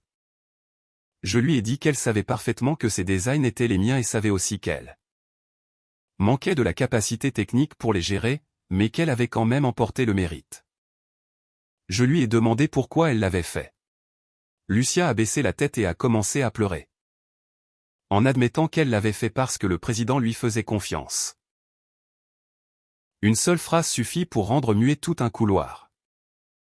Valeria m'a regardé avec une inquiétude évidente parce qu'elle savait à quel point ses paroles faisaient mal. Le mari que j'avais aimé pendant des années faisait plus confiance à une secrétaire qu'à sa propre épouse. Lucia a continué d'une voix tremblante. En expliquant qu'au début elle avait seulement modifié de petits détails. Ensuite le président l'avait louée et la direction avait commencé à la valoriser davantage. Peu à peu elle avait eu de plus en plus peur de dire la vérité. J'ai éclaté de rire très doucement en l'entendant et j'ai commenté qu'alors elle avait décidé de continuer à mentir. Lucia pleurait inconsolable, en reconnaissant son erreur. Mais en assurant que si on la poursuivait elle perdrait tout. Elle a dit que sa famille était sur le point de perdre sa maison pour une dette hypothécaire.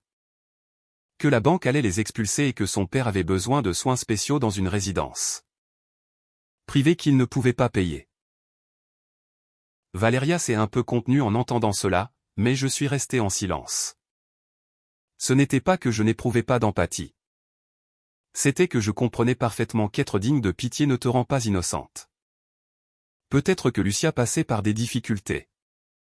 Mais quand elle s'accrochait au bras de mon mari devant tout le monde, elle n'avait jamais pensé à ce que je ressentirais. Quand elle avait utilisé mon effort pour monter en position, elle n'avait jamais eu pitié de moi. Je lui ai demandé avec douceur si elle aimait vraiment Alejandro.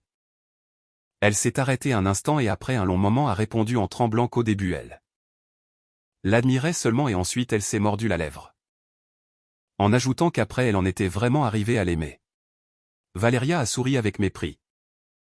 En commentant ironiquement que dire qu'on aime un homme marié sonne très touchant. Lucia a enfoui le visage et a dit que depuis petite personne ne l'avait traité aussi bien. Que le président Alejandro avait été la première personne à l'emmener à l'hôpital quand elle avait eu de la fièvre. Le premier à se souvenir de ce qu'elle aimait manger et le premier à la défendre dans l'entreprise. En entendant cela, j'ai ressenti une légère et aiguë pointe au cœur. Parce que tout ce qu'elle venait de décrire, Alejandro l'avait aussi fait pour moi autrefois. Ainsi il s'avère que parfois l'amour d'un homme n'est rien de plus qu'un cycle qui se répète. Quand ils aiment ils sont tendres comme des sauveurs. Quand ils cessent d'aimer ils laissent qu'on te mette en pièces. J'ai regardé Lucia et lui ai lentement demandé si elle savait ce qu'il y avait de plus triste dans tout cela. Elle a levé la tête. Je lui ai dit que ce n'était pas qu'elle s'était immiscée dans mon mariage. Mais qu'elle était devenue une personne identique à ceux qui auparavant l'avaient méprisée. Lucia est restée paralysée. Je n'ai plus rien dit parce que cela suffisait. À la fin je me suis limité à lui dire calmement de partir et que les questions légales seraient traitées par l'entreprise à sa manière. Lucia m'a regardé avec un désespoir absolu et m'a demandé si je n'allais vraiment pas l'aider. Je lui ai répondu que je ne lui devais rien. Cela dit, je me suis retourné pour entrer. Juste quand la porte était sur le point de se fermer, Lucia m'a appelé d'une voix étouffée. Je me suis arrêté dans mon dos. Sa voix tremblait jusqu'à presque se briser pendant qu'elle affirmait que le président m'aimait. Vraiment. Valeria a froncé les sourcils immédiatement et moi j'ai simplement souri. S'il m'aimait vraiment, il n'aurait pas laissé que je souffre autant. La porte s'est fermée et aussitôt j'ai entendu les pas chancelants de Lucia s'éloigner. Le salon est resté dans un lourd silence. Valeria m'a regardé, a soupiré et a confessé qu'elle la détestait vraiment. Mais quand la voyant, cela lui avait aussi fait un peu pitié. Je me suis assise sur le canapé et lui ai dit calmement que les personnes ne connaissent la peur que quand elles sont sur le point de tout perdre. Valeria a gardé le silence quelques secondes et soudain m'a demandé si je croyais qu'Alejandro m'aimait vraiment. Je suis resté glacé. Si cela avait été avant, j'aurais répondu que oui sans hésiter. Mais maintenant j'ai regardé le verre d'eau dans mes mains et lui ai dit dans un murmure que peut-être il m'avait aimé autrefois. Seulement que plus tard cet amour n'avait pas pu vaincre l'avidité ni l'attrait de la nouveauté. Avant que Valeria puisse ajouter quoi que ce soit, mon téléphone a sonné soudainement. Cette fois c'était un numéro interne de Sol Méditerranéo. J'ai répondu. La voix d'un homme âgé, sérieuse et profonde, s'est entendue de l'autre côté. Il s'est présenté comme Don Arturo, le vice-président de l'entreprise. J'ai un peu froncé les sourcils. Don Arturo était l'un des rares dans l'entreprise qui m'avait toujours traité avec respect. Je l'ai salué aimablement. Il a laissé échapper un profond soupir et m'a dit qu'il n'appelait pas pour le projet. Il m'a raconté qu'il avait appris ce qui s'était passé à la fête hier soir et que ce qu'Alejandro avait fait était allé trop loin. J'ai gardé le silence. Don Arturo a poursuivi. En expliquant que l'entreprise se trouvait en danger réel. Que les Japonais avaient arrêté tout le financement et que si dans un délai de 7 jours ils ne résolvaient pas l'aspect technique, ils devraient payer une indemnité de plus de 16 millions d'euros. En entendant cela, Valeria a changé d'expression. 16 millions d'euros n'est pas une petite quantité et pour Sol Méditerranéo en ce moment ce serait un coup brutal. Don Arturo a baissé la voix et m'a dit qu'il savait que j'avais supporté beaucoup d'injustices. Cependant, il a ajouté que le projet n'impliquait pas seulement Alejandro, mais plus de 300 employés qui en dépendaient, aussi un tas de sous-traitants, ouvriers et associés. Si le projet tombait, des milliers de personnes en seraient affectées. J'ai serré doucement mes doigts. C'était précisément mon plus grand dilemme. Je pouvais tourner le dos à Alejandro. Mais je ne pouvais pas m'empêcher de penser à toutes ces personnes innocentes qui en dépendaient. Don Arturo a continué en m'assurant qu'il n'allait pas m'obliger. Mais en me demandant d'y réfléchir bien, que au moins je sauve le projet d'abord. Après l'appel, l'appartement est à nouveau resté silencieux. Valeria m'a observé pendant un bon moment et m'a demandé à voix basse si je doutais. Je ne l'ai pas nié. Parce que je savais mieux que personne que si le projet s'effondrait les conséquences seraient énormes. Valeria s'est mordu la lèvre. En m'avertissant que si je revenais maintenant il penserait que je m'étais ramolli. Je lui ai répondu que je le savais et que ma plus grande peur était qu'Alejandro profite de l'occasion pour me presser à nouveau. J'ai fermé les yeux et soudain m'est venue à l'esprit l'image des techniciens qui avaient passé tant de nuits blanches à travailler avec moi sur les plans. J'ai aussi rappelé le visage du vieux garde de sécurité qui m'apportait toujours un sandwich quand je restais à travailler tard et les ouvriers sous le soleil brûlant à Majorque. Ils n'avaient rien fait de mal. Valeria m'a regardé et soudain m'a pris les mains. Elle m'a dit que si je voulais sauver le projet, que je le fasse. Mais que cette fois je le fasse pour moi-même. J'ai légèrement levé la vue vers elle. Valeria a continué avec sérieux. Elle m'a dit de ne pas revenir comme l'épouse d'Alejandro, mais comme la personne la plus capable. À ce moment j'ai senti que mon cœur s'allégeait énormément. Elle avait raison. Si je revenais, ce ne serait plus par amour, mais pour moi. Parce que mon talent méritait d'être reconnu. À travers la vitre, le soleil de l'après-midi baignait la ville. Et pendant ce temps, chez Sol Méditerranéo, Alejandro ne savait probablement pas encore que celle qui tenait entre ses mains le salut du groupe était précisément la femme qu'il avait toujours cru qui se maintiendrait éternellement dans son ombre. Le lendemain matin, pour la première fois en presque 5 ans, je suis entré de ma propre initiative dans l'immeuble de Sol Méditerranéo. Mais je ne l'ai pas fait comme l'épouse du président, mais comme la véritable responsable du projet de Majorque. quand ma voiture s'est arrêtée devant l'entrée principale. Tous les regards se sont immédiatement centrés sur moi. Certains se sont montrés surpris. D'autres ont détourné la vue par honte en se rappelant ce qu'ils avaient dit à la fête. Je portais un simple tailleur blanc, les cheveux attachés et à peine de maquillage. Sauf un rouge à lèvres claires. Cependant, en descendant de la voiture, je me suis senti plus forte que pendant toutes les années où j'avais vécu dans l'ombre d'Alejandro. Valeria marchait à mes côtés. À peine sommes-nous entrés dans le hall. Nous avons entendu quelques employés murmurer que j'étais vraiment revenu. Que les Japonais voulaient seulement traiter avec moi et que maintenant tout le monde savait à qui étaient vraiment les designs. Valeria a souri froidement et m'a dit que les gens n'ouvrent les yeux que quand il y a des problèmes. Je n'ai rien dit. Je comprenais que dans ce monde peu de gens s'intéressent à la vérité. La majorité se met simplement du côté du gagnant. En s'ouvrant les portes de l'ascenseur à l'étage 32, l'atmosphère tendue était palpable. Tout l'étage de la direction était dans un silence absolu. Les employés s'écartaient instinctivement sur les côtés et certains, nerveux, murmuraient mon nom. Je n'ai fait qu'un léger signe de tête et me suis dirigé directement vers la salle de réunion principale. En ouvrant la porte, tous les regards de l'intérieur se sont tournés vers nous. Les Japonais étaient assis à gauche et la direction de Sol Méditerranéo à droite. Alejandro était à la tête. En me voyant, son regard s'est arrêté quelques instants. Peut-être lui non plus ne s'attendait-il pas à ce que je revienne vraiment. Mais contre ses attentes je ne me suis pas assise à ses côtés. Mais j'ai approché une chaise et me suis assise en face. Cette distance a fait que le visage d'Alejandro s'est tendu. Monsieur Kenji, en représentation des associés japonais, s'est levé immédiatement et m'a souhaité la bienvenue. J'ai hoché la tête poliment et me suis excusé pour le retard. Kenji m'a regardé d'une manière très différente de celle de la veille. Ce n'était plus de la courtoisie professionnelle, mais un respect sincère pour mes capacités.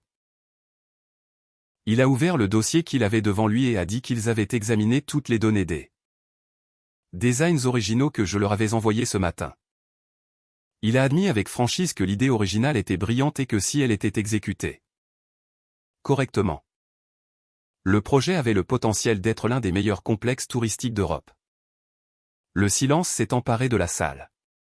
Plusieurs directeurs se sont regardés mal à l'aise, en se rappelant que seulement 3 jours avant tout le mérite avait été celui de Lucia. Kenji a poursuivi en signalant que le problème actuel était que tout le système technique avait été modifié de manière incorrecte et qu'il voulait écouter directement ma proposition de solution. J'ai ouvert mon ordinateur portable et me suis levé calmement. À cet instant, dans la salle on n'entendait que ma voix. J'ai exposé chaque défaut technique, les alternatives de matériaux et les méthodes pour ajuster les structures de support face à la mer. Je n'ai pas eu besoin de consulter aucun document, ni que personne me rappelle quoi que ce soit. Je connaissais le projet du début à la fin. Les Japonais se sentaient de plus en plus satisfaits. Pendant que les directeurs de Sol Méditerranéo restaient en silence, en particulier Matteo. Assis au bout de la table, son visage était livide. Il était évident qu'il venait de comprendre à quel point il avait été stupide le jour de la fête en me demandant ce que j'apportais moi à l'entreprise. Après environ 40 minutes j'ai terminé ma présentation. La salle est restée dans un silence absolu pendant quelques secondes. Ensuite, Kenji a été le premier à commencer à applaudir. Tous les membres de l'équipe japonaise l'ont suivi. Les applaudissements ont résonné avec force. Du côté de Sol Méditerranéo, presque personne n'osait me regarder dans les yeux. Comprenant enfin que la femme qu'il considérait comme une entretenue venait de sauver tout le groupe d'une perte de millions.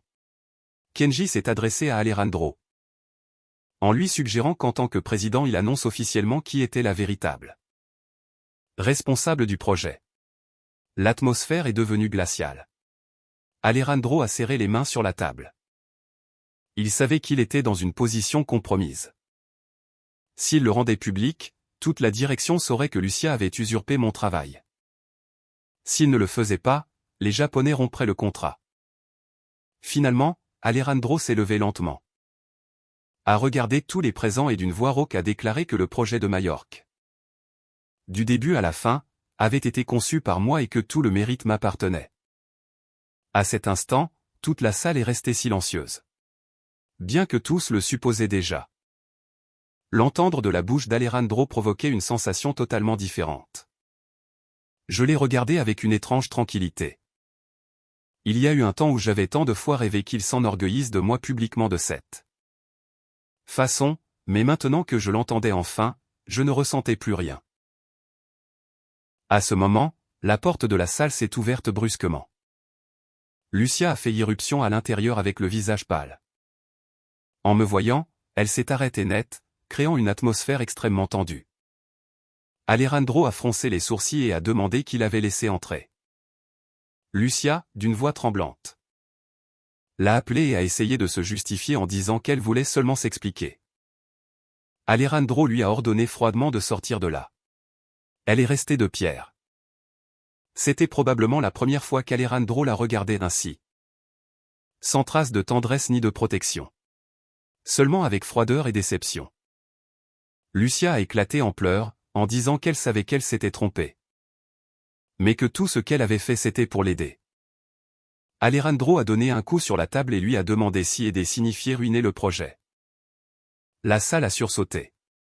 Lucia tremblait, presque incapable de se tenir debout. Il l'a regardée avec les yeux rougis après 2 jours sans dormir et lui a reproché si elle était consciente que par les changements qu'elle avait faits de son propre chef. Sol Méditerranéo avait été sur le point de perdre 16 millions d'euros. Et de combien de gens avaient dû passer la nuit blanche pour résoudre ses erreurs. Lucia pleurait inconsolable. En affirmant qu'elle ne l'avait pas fait exprès et qu'elle voulait seulement démontrer sa valeur. Alejandro a souri avec amertume et lui a lancé si démontrer sa valeur consistait à voler le travail des autres. À ce moment, les employés qui étaient de l'autre côté de la vitre sont restés pétrifiés. Ils n'avaient jamais vu Alejandro s'énerver de cette manière avec elle. Lucia, entre larmes, s'est tournée vers moi avec un regard désespéré et m'a demandé de dire quelque chose en sa faveur. Je l'ai regardé quelques secondes et lui ai répondu sereinement que je n'avais pas le droit de la pardonner au nom de toutes les personnes qu'elle avait lésées. Son visage est devenu encore plus pâle et juste à cet instant le personnel de sécurité est entré. Alejandro leur a ordonné froidement de l'emmener. Lucia, prise de panique, secouait la tête, en suppliant Alejandro de ne pas la traiter ainsi. Mais il ne l'a même pas regardée. Les agents de sécurité l'ont sortie rapidement pendant qu'elle continuait à pleurer. La porte s'est fermée, en laissant une atmosphère tendue à l'intérieur. Après un bon moment, Kenji a rompu le silence. En exprimant son désir qu'à partir de ce moment je sois la responsable directe du projet. Tous les regards se sont centrés sur moi pendant qu'Alejandro m'observait sans cligner des yeux. Dans son regard est apparue pour la première fois une émotion que je ne lui avais jamais vue avec tant de clarté, le regret. Après que les associés japonais aient exigé officiellement que je sois la responsable directe du projet de Majorque, le groupe Sol Méditerranéo est entré dans une vraie commotion.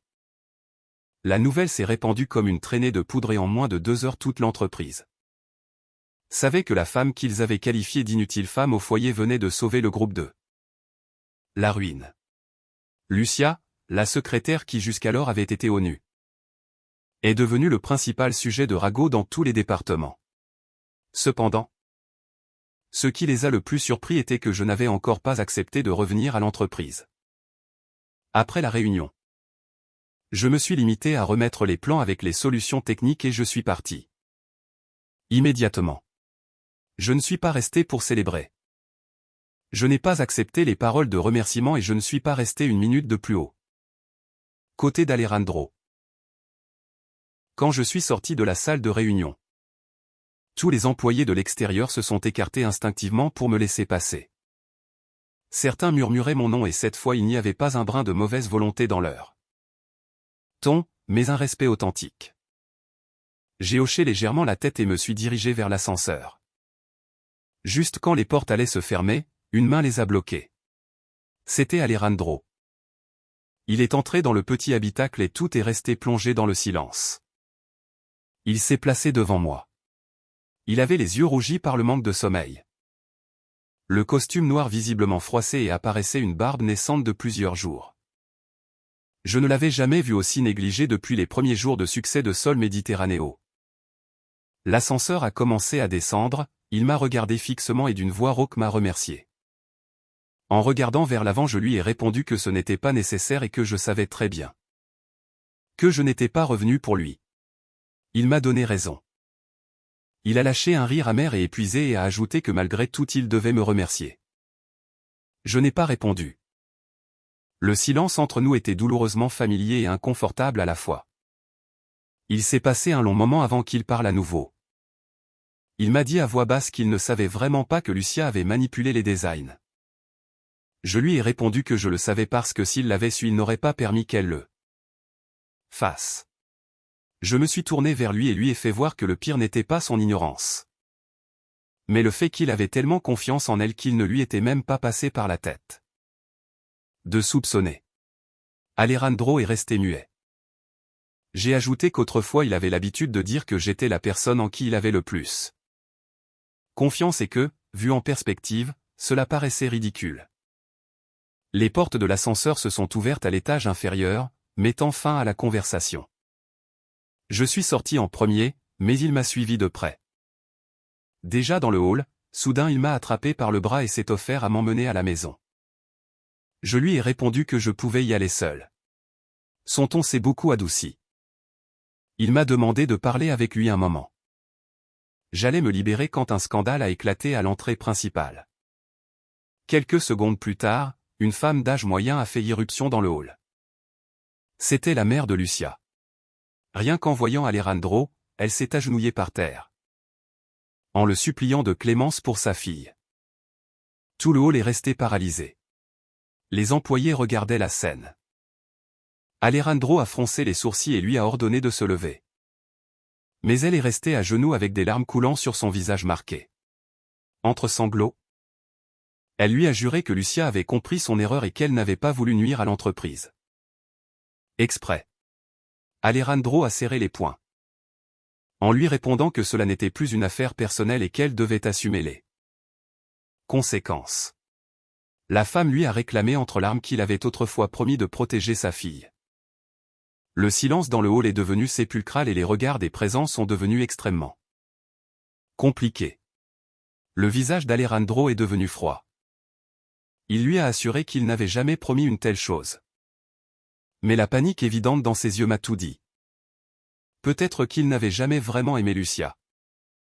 Mais il n'avait non plus marqué les limites suffisamment pour qu'elle ne se fasse pas d'illusions.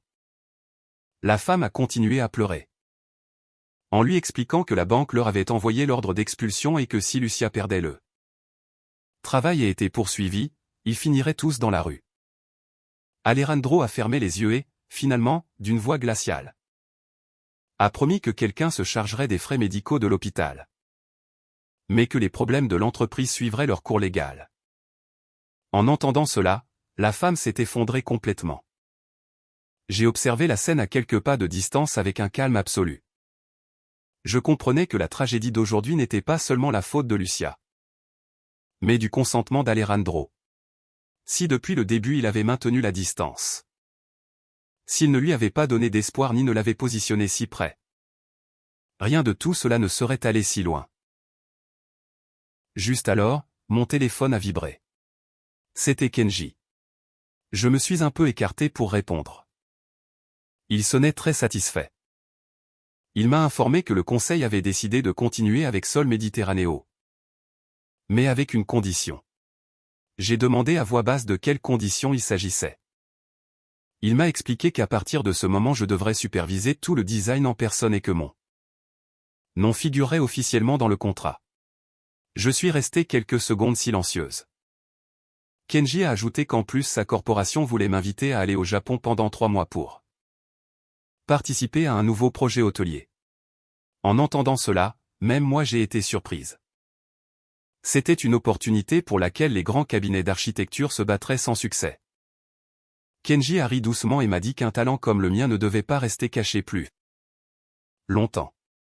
En raccrochant, je suis resté immobile un moment. Soudain m'est venue à l'esprit cette fille de 25 ans qui parcourait les cabinets d'architecture avec ses croquis sous le bras à la recherche d'une opportunité. À cette époque j'avais beaucoup de rêves. Mais tous se sont arrêtés après m'être marié avec Alejandro. J'ai cru que me sacrifier était synonyme d'aimer jusqu'à ce que je me perde moi-même et que j'ai compris que personne ne mérite qu'on sacrifie toute sa vie. Je me suis retourné et j'ai vu que les agents de sécurité avaient emmené la mère de Lucia. Le hall a récupéré la normalité et il ne restait plus qu'Alejandro m'observant en silence. Son regard était différent de celui d'avant. Il n'y avait plus d'impatience, mais un vide et une impuissance que je ne lui connaissais pas. Il s'est approché de moi et m'a demandé ce qu'avaient dit les associés. Je lui ai répondu que je partirais au Japon 3 mois pour un nouveau projet. Alejandro est resté paralysé. Il a répété « au Japon », comme s'il n'y croyait pas. J'ai hoché la tête. À cet instant son expression a changé de manière radicale. Il avait enfin compris que je ne cherchais pas seulement à mettre fin à notre mariage, mais que je partais vraiment de son monde. Il a serré les poings avec force et m'a demandé si je devais vraiment partir. Je l'ai regardé et lui ai rappelé que pour lui j'avais déjà rejeté cette opportunité une fois. Cette fois je n'allais pas la laisser échapper. Alejandro est resté glacé. Après un long moment, il m'a demandé d'une voix rauque ce qui se passerait s'il changeait. J'ai lâché un léger sourire. Je lui ai dit que les gens ne changent pas simplement parce qu'ils le veulent. Surtout après avoir fait tant de mal à une autre personne. Les yeux d'Alejandro se sont complètement rougis et il a fait un pas en avant comme s'il voulait me retenir. Mais il s'est arrêté à moins d'1 mètre de distance parce que pour la première fois il s'est rendu compte que la femme, qui avait toujours attendu qu'il revienne vers elle, s'était déjà trop éloignée. À travers les grandes baies vitrées, le soleil du soir tombait sur Madrid. Pendant que dans mon intérieur la porte qui autrefois était ouverte pour lui se fermait lentement. Après avoir su que je partais au Japon pendant 3 mois, Alejandro a complètement changé. Il n'y avait plus d'appels désespérés, ni d'exigences, ni d'impositions. Il a commencé à se montrer comme je ne l'avais pas vu depuis des années. Silencieux, épuisé et extrêmement prudent. 3 jours après la réunion à l'entreprise. J'étais en train de réviser le contrat des Japonais avec Valeria. Quand la sonnette de la porte a sonné, Valeria a ouvert et m'a regardé immédiatement. Elle m'a dit que c'était ma belle-mère. Je me suis arrêté un instant puis je suis allé vers la porte. Ma belle-mère était debout avec le visage défait. En quelques jours elle avait énormément vieilli. Elle portait dans ses mains un récipient thermique avec de la nourriture et rien qu'en me voyant ses yeux se sont remplis de larmes et elle a prononcé mon nom. Je suis resté silencieuse pendant quelques secondes et l'ai invitée à entrer. Valeria, comprenant la situation, s'est retirée discrètement dans la chambre pour nous laisser seuls. Dès qu'elle s'est assise sur le canapé, ma belle-mère m'a regardé longuement. Son regard m'a serré le cœur.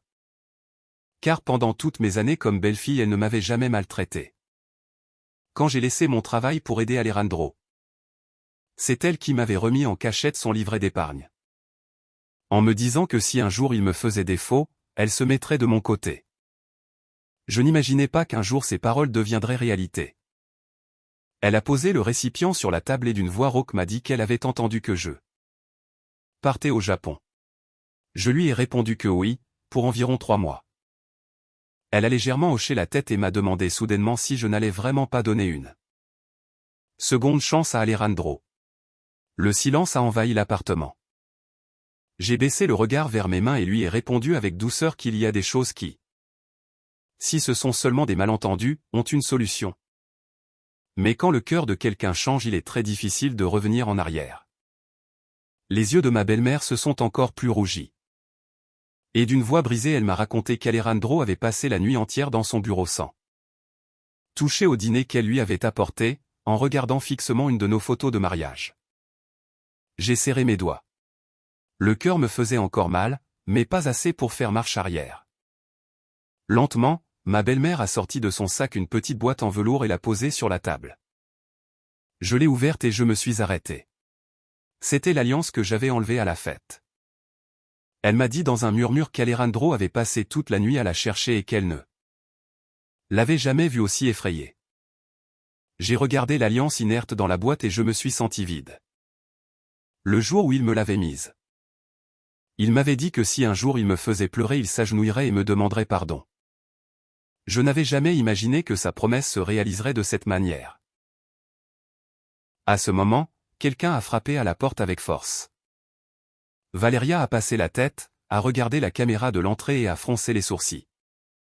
C'était Alejandro à nouveau.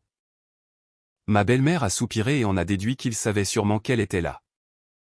Avant que je puisse dire quoi que ce soit, on a entendu la voix d'Alejandro de dehors. En disant qu'il savait que sa mère était à l'intérieur. L'atmosphère est devenue lourde. Finalement je suis allé ouvrir. Alejandro était debout sur le seuil avec un aspect épuisé. En voyant sa mère assise sur le canapé, il est resté stupéfait. Sa mère, d'un ton glacial, lui a demandé ce qu'il venait faire. Il ne lui a pas répondu. Il s'est dirigé directement vers moi d'une voix rauque et m'a demandé de parler. J'ai gardé le silence et me suis écarté. Il est entré, mais sans l'air de supériorité d'autrefois. Il semblait un homme qui venait de perdre le plus important de sa vie. Sa mère a éclaté en pleurs de douleur en le voyant et lui a reproché ce qu'elle lui avait enseigné. S'il n'était pas conscient de tout ce que je m'étais sacrifié pour lui. Alejandro a serré les poings, en admettant qu'il le savait. Elle, d'une voix tremblante, lui a lancé que, même en le sachant, il m'avait fait souffrir autant. Elle lui a rappelé que quand il s'était ruiné. J'avais vendu l'appartement des Alcalá de Henares pour sauver son entreprise. Que quand il avait eu un accident et avait été hospitalisé. J'avais passé cette nuit blanche à le soigner et que même quand il avait déjà atteint le succès. Je n'avais jamais profité de ma position d'épouse du président pour regarder quelqu'un de haut. Elle lui a reproché comment il avait pu se comporter ainsi après tout. Alejandro est resté muet avec les yeux pleins de larmes. Il n'avait jamais vu sa mère lui parler ainsi. Depuis qu'il était petit il avait toujours été sa fierté et maintenant elle le regardait avec une profonde déception. Après un bon moment, il a dit, d'une voix rauque, qu'il s'était trompé. Sa mère lui a répliqué entre larmes à quoi servait de le reconnaître maintenant et lui a demandé où il avait été quand j'avais le plus besoin de lui. Tout l'endroit est resté plongé dans un profond silence. Alejandro m'a regardé avec les yeux terriblement rouges et m'a dit qu'il n'avait jamais voulu me trahir. J'ai laissé échapper un léger sourire. Je lui ai dit que pourtant il l'avait fait. Il s'est tendu. Je l'ai regardé et ai continué à parler. Je lui ai expliqué qu'une trahison ne consistait pas seulement à coucher avec quelqu'un, mais à permettre à une autre personne d'occuper ma place, à la croire elle avant moi. À me ridiculiser devant toute l'entreprise. Mes paroles ont semblé couper l'air. Alejandro a fermé les yeux en reflétant la douleur sur son visage. Il a admis que tout était sa faute, mais qu'il ne voulait vraiment pas me perdre. Je l'ai regardé un long moment et lui ai demandé avec une sérénité totale si ce qu'il ne voulait pas était me perdre ou s'il ne pouvait simplement pas accepter le fait que je le laisse. Alejandro est resté muet, il n'a pas su quoi répondre. J'ai continué d'une voix douce. Je lui ai dit qu'autrefois je croyais qu'avec mon amour il suffirait pour partager toute la vie. Mais que j'avais enfin compris que l'amour finit par s'épuiser si seulement une des parties fait des efforts. Alejandro a fait un pas en avant d'une voix tremblante et m'a demandé s'il pouvait l'arranger. En m'assurant qu'à partir de ce moment il changerait. Qu'il couperait toute relation avec Lucia et qu'il s'excuserait publiquement avec moi tant que je restais. J'ai lâché un sourire amer et lui ai demandé s'il aurait été capable de le supporter si c'était moi qui lui avait causé cette même douleur depuis le début. Alejandro est resté muet. Je lui ai dit qu'il n'aurait pas pu parce qu'il ne s'était jamais vraiment mis à ma place.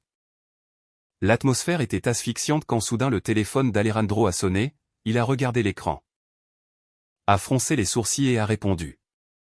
En quelques secondes son visage a complètement changé. Il a répliqué pourquoi ils avaient laissé entrer les journalistes à l'hôpital. Il fronçait légèrement les sourcils. Il a serré le téléphone et d'un ton glacial a exigé de bloquer toute nouvelle liée à lui. Dès qu'il a raccroché, sa mère a demandé angoissée ce qui s'était passé.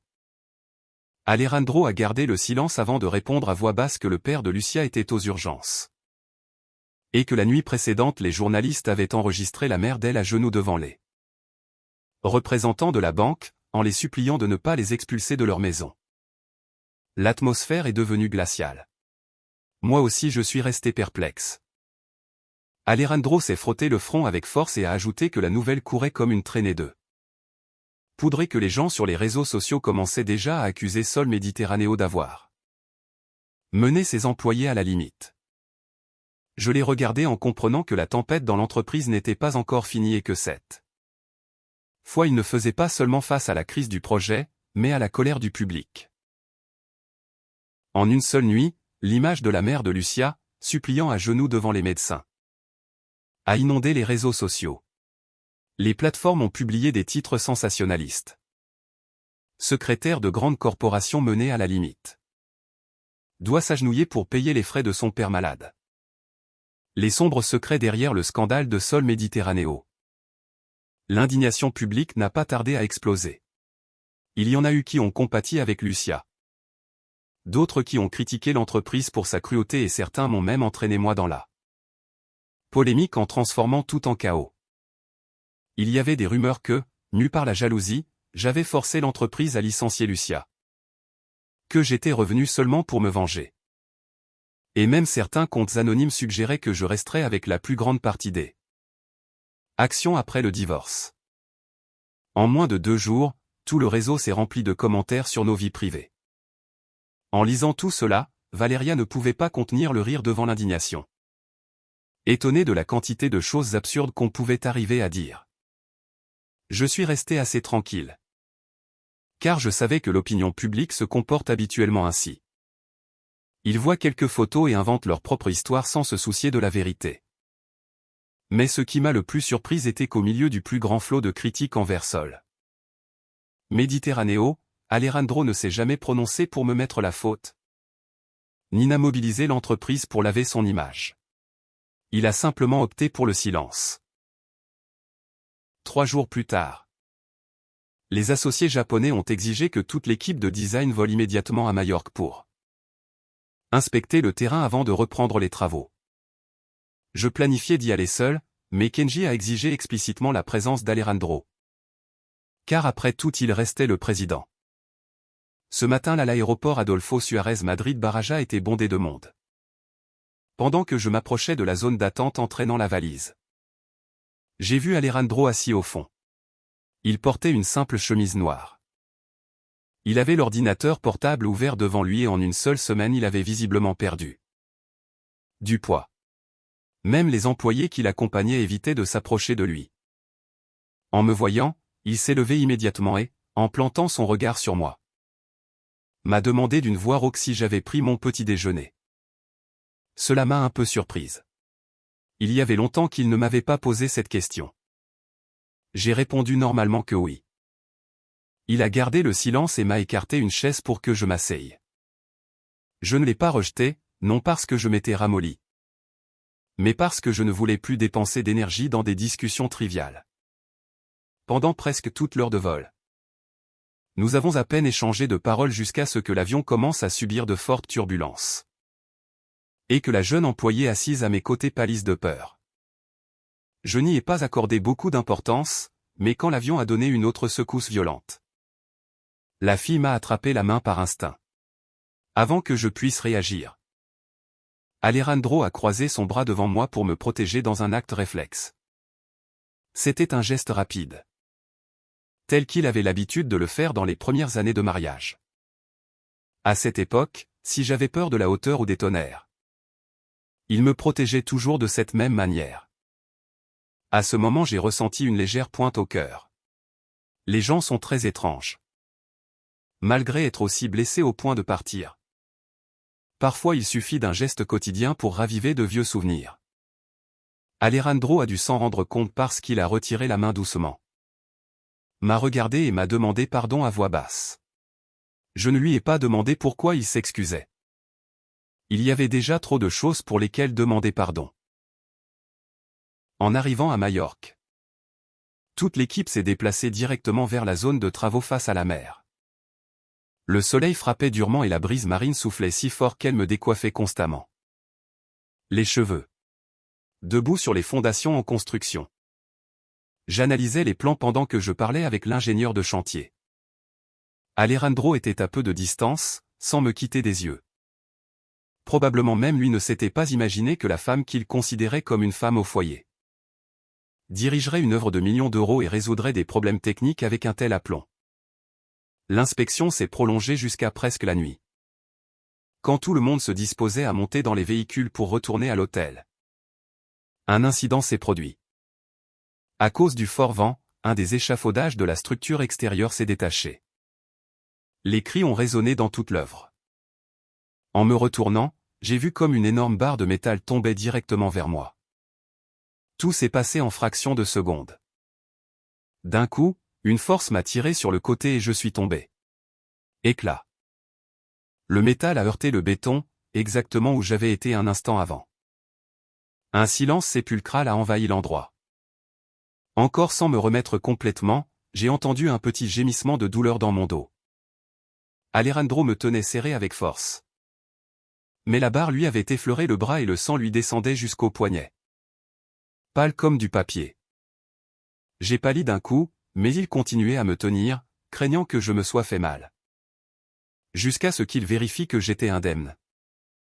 Il n'a pas exhalé un soupir de soulagement et m'a demandé d'une voix rauque si j'allais bien. J'ai regardé son bras saignant et mon cœur a fait un bond. Je l'ai averti que son bras saignait. Il m'a souri légèrement et a dit que si je m'étais fait mal, sa frayeur aurait été encore plus grande. Ce commentaire a laissé muette toute l'œuvre. Même Kenji nous a regardés avec une expression indéchiffrable. J'ai rapidement accompagné Alejandro à la caserne médicale de l'œuvre. Pendant que le médecin lui désinfectait la blessure, il n'a même pas bronché. Mais il n'a pas détourné son regard de moi. Au bout d'un moment, d'une voix basse, il a confessé qu'il avait eu très peur. Je suis resté debout à ses côtés sans rien dire. Il a esquissé un sourire triste et m'a rappelé le jour où je lui avais demandé s'il aurait été capable de supporter d'être lui. Le trahi, en reconnaissant que maintenant il savait qu'il ne pourrait pas le supporter. Le silence dans la clinique est devenu dense. Dehors, sur la mer, commençait à tomber une forte averse. Le son des vagues se brisant était lointain mais persistant. Alejandro a regardé le bandage blanc sur sa main et d'une voix encore rauque a poursuivi.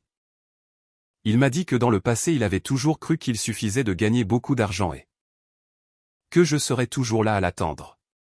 Que jusqu'à ce qu'il soit sur le point de me perdre. Il n'avait pas compris que son plus grand trésor n'était pas Sol Méditerranéo, mais moi. J'ai serré les poings. S'il m'avait dit cela il y a un an, je me serais mise à pleurer sur le champ. Mais maintenant seule une amertume subtile m'envahissait. La femme qui autrefois aspirait désespérément à ce qu'il tourne le regard vers elle était morte. Depuis longtemps. Je l'ai regardé longtemps et à la fin j'ai répondu doucement qu'il y a des choses qui ne se valorisent que quand on les perd, mais que toutes n'ont pas possibilité de retour. Les yeux d'Alejandro se sont complètement rougis. Juste à ce moment, quelqu'un a ouvert la porte de la clinique d'un coup. Un employé est entré pris de panique et a crié au président. Alejandro s'est levé immédiatement et a demandé ce qui se passait. L'homme, en avalant sa salive, a répondu que Lucia avait disparu. Avec la nouvelle de sa disparition, toute l'œuvre est entrée en panique. Alejandro, avec le bandage encore récent, s'est tendu. Son visage est devenu de pierre.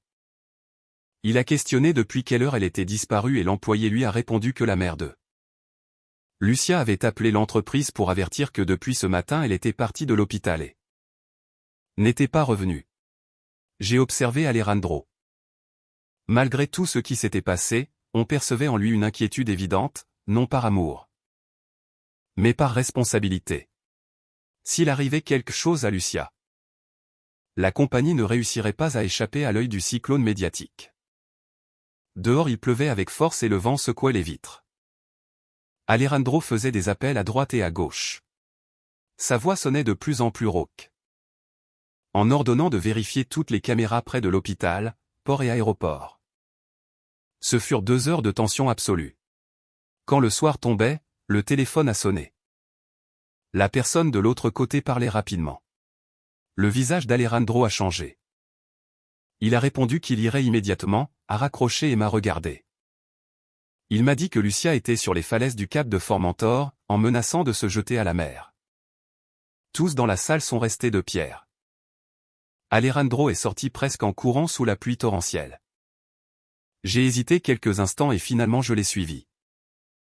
Je ne l'ai pas fait pour Lucia, mais parce que je comprenais que s'il arrivait un malheur, la situation échapperait définitivement au contrôle. La voiture a accéléré sous l'averse, mettant près de 40 minutes pour arriver au cap. Les vagues frappaient avec fureur et le vent coupant ne cessait pas de frapper le visage. Au loin j'ai distingué la frêle silhouette au bord du précipice. C'était elle. Ses cheveux volaient dans toutes les directions avec les vêtements trempés et elle tremblait sous la pluie. La mère de Lucia pleurait à genoux, en suppliant sa fille de s'écarter. Mais elle restait immobile avec le regard vide fixé sur la mer. Alejandro a fait quelques pas et s'est arrêté. En entendant sa voix, elle s'est finalement retournée. À cet instant j'ai pu voir la pure désespoir dans son regard. Elle a ri faiblement et son rire, étouffé par la mer, était déchirant. Elle a dit qu'à la fin il était bienvenu. Alejandro a serré les poings et lui a ordonné de descendre de là d'abord. Elle a secoué la tête en disant que si elle descendait elle perdrait tout, son travail, son avenir et que tout le monde la haïrait. Sa mère, en larmes, l'a supplié que la seule chose qui lui importait était qu'elle reste en vie. Lucia a regardé sa mère et ses larmes se sont confondues avec la pluie. Elle s'est excusée avec elle, en regrettant qu'elle avait seulement voulu améliorer la situation de sa famille et en se demandant pourquoi tout avait fini ainsi. Alejandro a baissé la voix en lui rappelant que personne ne lui exigeait de mourir et que la responsabilité serait assumée jusqu'où il fallait. Avec un sarcasme douloureux. Lucia a ri et lui a reproché que depuis le début jusqu'à la fin la seule personne qui lui avait importé avait été moi. L'endroit est resté dans un silence complet. Lucia l'a regardé avec désespoir et lui a dit qu'elle savait qu'il ne l'avait jamais vraiment aimé. Mais qu'elle avait été si naïve de croire que si elle s'efforçait un peu plus, elle réussirait à ce qu'il la voie d'une autre façon. Alejandro a gardé le silence longtemps avant de répondre d'une voix rauque. Qu'il admettait son erreur pour lui avoir donné de faux espoirs. Mais que cela n'était pas une raison pour détruire sa vie. Lucia a éclaté en pleurs, en confessant qu'elle s'était détruite elle-même depuis le moment précis où elle avait essayé d'être une autre personne. Ces paroles nous ont plongés tous dans un profond silence. En effet, la plus grande erreur de Lucia n'avait pas été d'aimer la mauvaise personne, mais d'avoir perdu sa propre essence à cause de son ambition d'arriver au plus haut le plus vite possible. Elle a continué à pleurer longtemps avant de s'éloigner du bord et de marcher maladroitement. Sa mère a couru l'embrasser en sanglotant. Tous avons soupiré soulagés. Je suis resté debout sous la pluie, en observant la scène. J'ai senti qu'on m'enlevait un grand poids de dessus, non parce que je sentais que j'avais gagné, mais parce que j'ai compris que enfin cela était sur le point de finir. Après cette nuit, le groupe Sol Méditerranéo a émis un communiqué officiel. Lucia était licenciée. Mais on n'entreprendrait pas d'action légale tant qu'elle s'excuserait publiquement et collaborerait à résoudre les dommages. Les Japonais ont poursuivi avec le projet et j'ai assumé le poste de conceptrice en chef. Les eaux sont revenues à leur cours, sauf la relation entre Alejandro et moi, qui n'avait pas de retour. La semaine suivante je me suis disposé à voyager au Japon. Ce matin à Madrid le ciel paraissait dégagé avec un soleil brillant et sans la pluie qui avait assombri ces derniers jours. Valeria m'a serré fort dans ses bras à la porte d'embarquement, en me demandant que là-bas je vive pour moi-même. J'ai ri et lui ai promis que je le ferais. Ma mère, en s'essuyant les larmes, m'a donné 1000 conseils. Comme quand je m'étais séparé la première fois pour aller dans la capitale. Ma belle-mère est aussi venue, qui m'a serré la main longtemps et m'a dit d'une voix étouffée que c'était son fils qui ne me méritait pas. Je l'ai serré doucement dans mes bras et lui ai demandé de prendre soin d'elle-même. Elle a pleuré et m'a promis que quoi qu'il arrive, elle me considérerait toujours comme une fille. Mes yeux se sont embués, mais à ce moment j'ai entendu des pas connus dans mon dos. C'était Alejandro. Il portait une chemise blanche simple et son visage montrait une claire maigreur après les dernières semaines. Il portait les papiers du divorce déjà signés. Il s'est arrêté devant moi un moment avant de me les tendre. Il m'a dit qu'ils étaient déjà signés. J'ai regardé les papiers et j'ai senti un grand vide. Tant d'années d'amour résumées en quelques feuilles de papier. Alejandro m'a regardé et m'a dit d'une voix rauque qu'il n'avait plus le droit de me retenir et m'a souhaité que dorénavant je vive la vie que je voulais. J'ai gardé le silence avant de prendre le dossier. En se frôlant nos mains, j'ai senti à quel point les siennes étaient froides. Il a esquissé un léger et très triste sourire et a confessé qu'il avait toujours cru que celui qui finirait par partir serait lui et non qu'il serait celui qui resterait en arrière. J'ai contemplé longtemps cet homme qui avait rempli ma jeunesse et avec une extrême tranquillité. J'ai prononcé mes dernières paroles. Je lui ai assuré que je ne m'étais jamais repenti de l'avoir aimé. Mais que c'était dommage que nous nous soyons rencontrés quand nous n'avions rien et que nous soyons perdus quand nous avions tout. À cet instant, les yeux d'Alejandro se sont complètement rougis. Il a rapidement tourné la tête. Peut-être était-ce la première fois de toute sa vie que cet homme, toujours si orgueilleux, pleurait vraiment. L'annonce d'embarquement a résonné dans toute la terminale. J'ai attrapé ma valise et me suis retourné, en m'éloignant sans regarder en arrière. Parce que j'ai compris qu'il y a des personnes qui nous accompagnent seulement pendant un petit tronçon de notre vie. À la fin, ce qui reste n'est pas le ressentiment, mais la leçon d'apprendre à laisser partir. Au-delà des grandes vitres, le ciel de Madrid paraissait d'un bleu radieux. Un vieux chapitre vient de se fermer et depuis là commençait ma nouvelle vie.